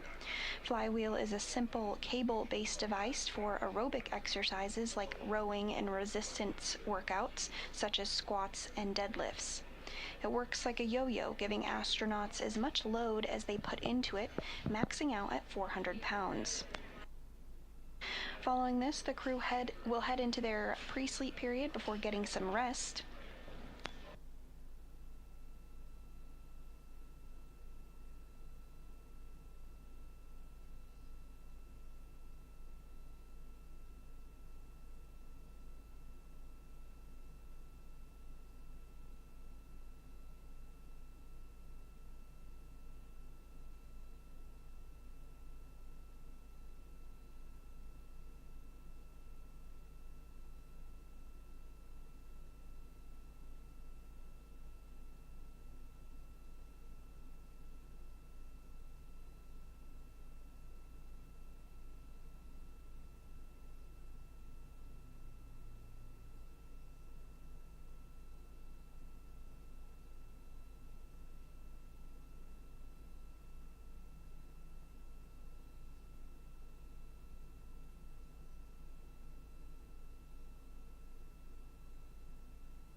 And if you're just joining us, you're looking at an animation of the Orion spacecraft. Integrity is now 31,000 miles from Earth and just over 211,000 miles from the Moon, traveling at a speed of 7,820 miles per hour. We did have a successful translunar injection burn earlier today, that 5-minute and 50-second burn, sending Orion on the path to the Moon.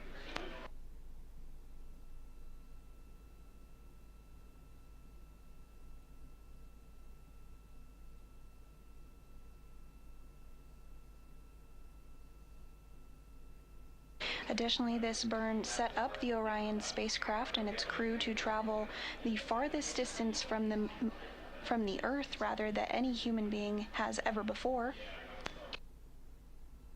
The maximum distance that we expect Orion to travel is 252,021 statute miles.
And you're looking at a live view of the Orion spacecraft.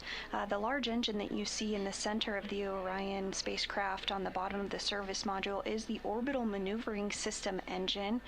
This was built by Aerojet Rocketdyne and was the engine that was used today for the translunar injection burn. Again, that 5-minute 50-second burn, sending Orion on its way to the moon. This is a repurposed Space Shuttle Orbital Maneuvering System engine that has flown in space before.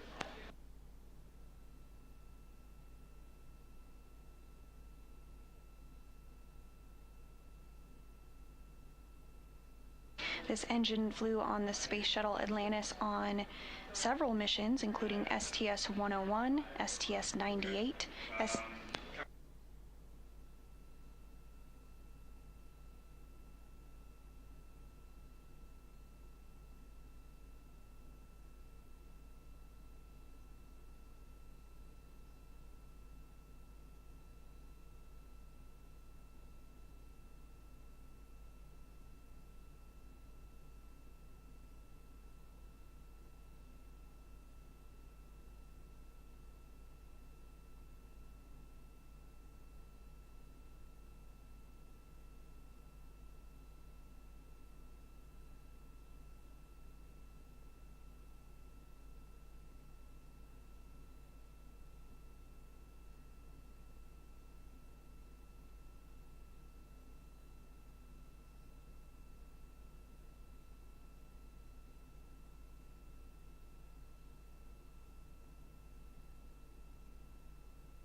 And just to continue with the times that this Orbital Maneuvering System engine has flown on Space Shuttle Atlantis, that is STS-101, STS-98, STS-104, STS-108, STS-109, and STS-110.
We are continuing to bring you live coverage of NASA's first crewed flight test to the moon aboard the Orion spacecraft. Orion now 31,500 miles from Earth following launch.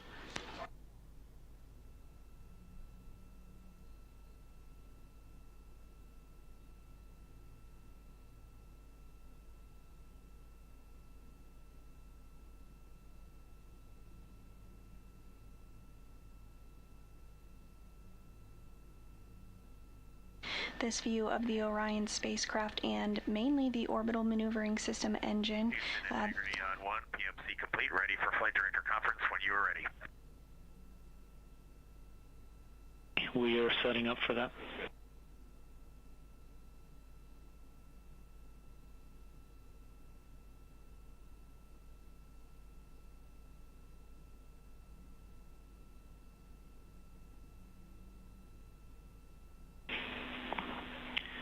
And while we're waiting for that to happen, Jeremy, the answer on this toilet maintenance is that we're already getting close to the bingo, so we'd like you to go ahead and get that started as soon as we're done with this flight director conference.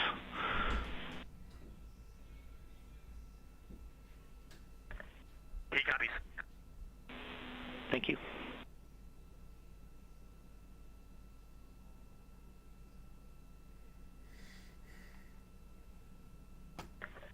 And we're just going to have Jeremy get going on the toilet maintenance now.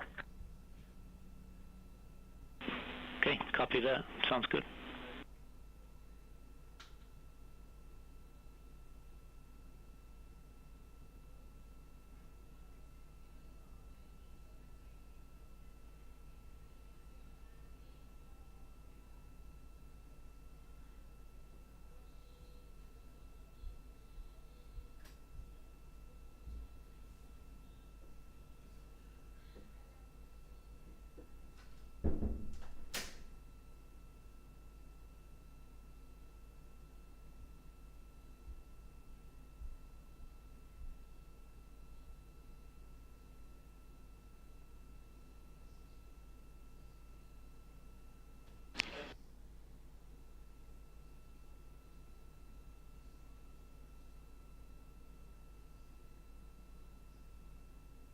And we did just hear some communications from the ground up to the crew aboard the Orion spacecraft, namely NASA astronaut Victor Glover, getting things configured for their daily medical conference to check in and see how they're feeling. Everything continuing to go smoothly now, 1 day, 4 hours, and 55 minutes into this historic test flight of NASA's Orion spacecraft.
This is Artemis Mission Control, and we're continuing to bring you live coverage around the clock during this historic crewed test flight of Artemis II and the Orion spacecraft named Integrity, humanity's return to the moon for the first time in over 50 years. Following liftoff atop the Space Launch System rocket from the Kennedy Space Center in Florida, NASA astronauts Reid Wiseman, Victor Glover, and Christina Koch, as well as Canadian Space Agency astronaut Jeremy Hansen, separated from the SLS, remaining inside Orion and still attached to the upper stage of the rocket, the interim cryogenic propulsion stage. They then orbited the Earth twice to ensure the spacecraft's systems were working as expected, while still close to home and demonstrated new capabilities, including manually piloting Orion.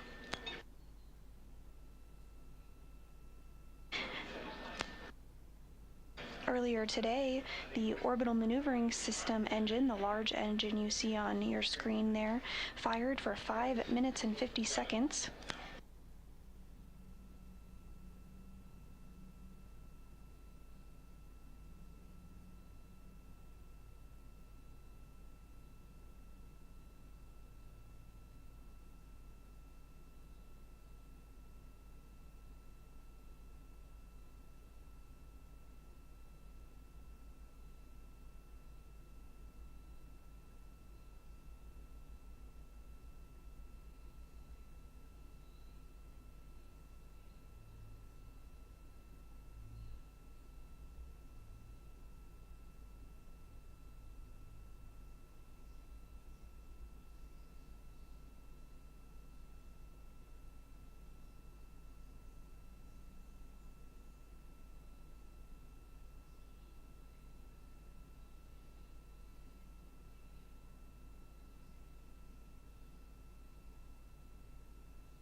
And from this view of the Orion spacecraft, we're also getting a look at the auxiliary engines.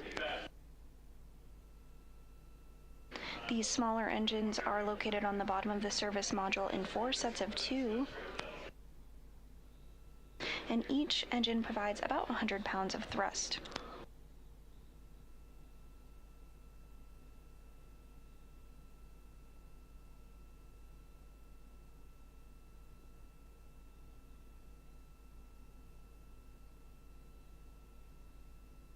But again, that larger engine, the orbital maneuvering system engine, really went through its paces today as it performed the translunar injection. 5 minutes and 50 seconds long, that burn, sending Orion and its crew on a round trip path to the moon.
Integrity Houston for exercise.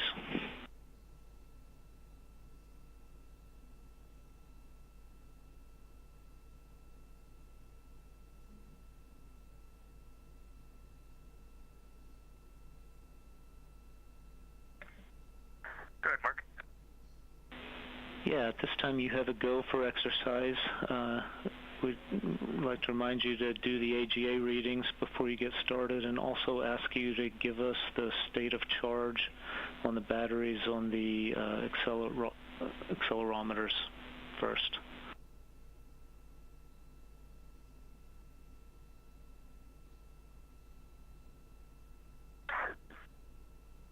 To get the state of charge on the batteries on the accelerometers, am I going to have to go plug PCD into each of those 2 accelerometers? I'm guessing you're talking on the exercise device.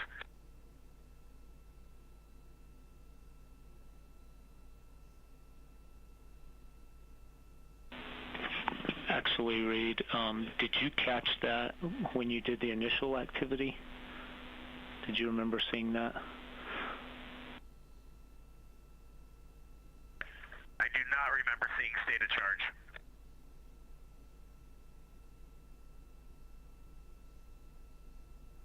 Okay. No, we don't want you to go to the trouble of plugging in a PCD, so we'll catch it on the next one.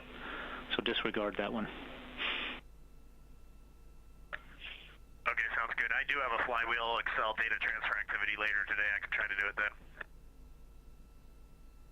Oh, okay, that'd be great.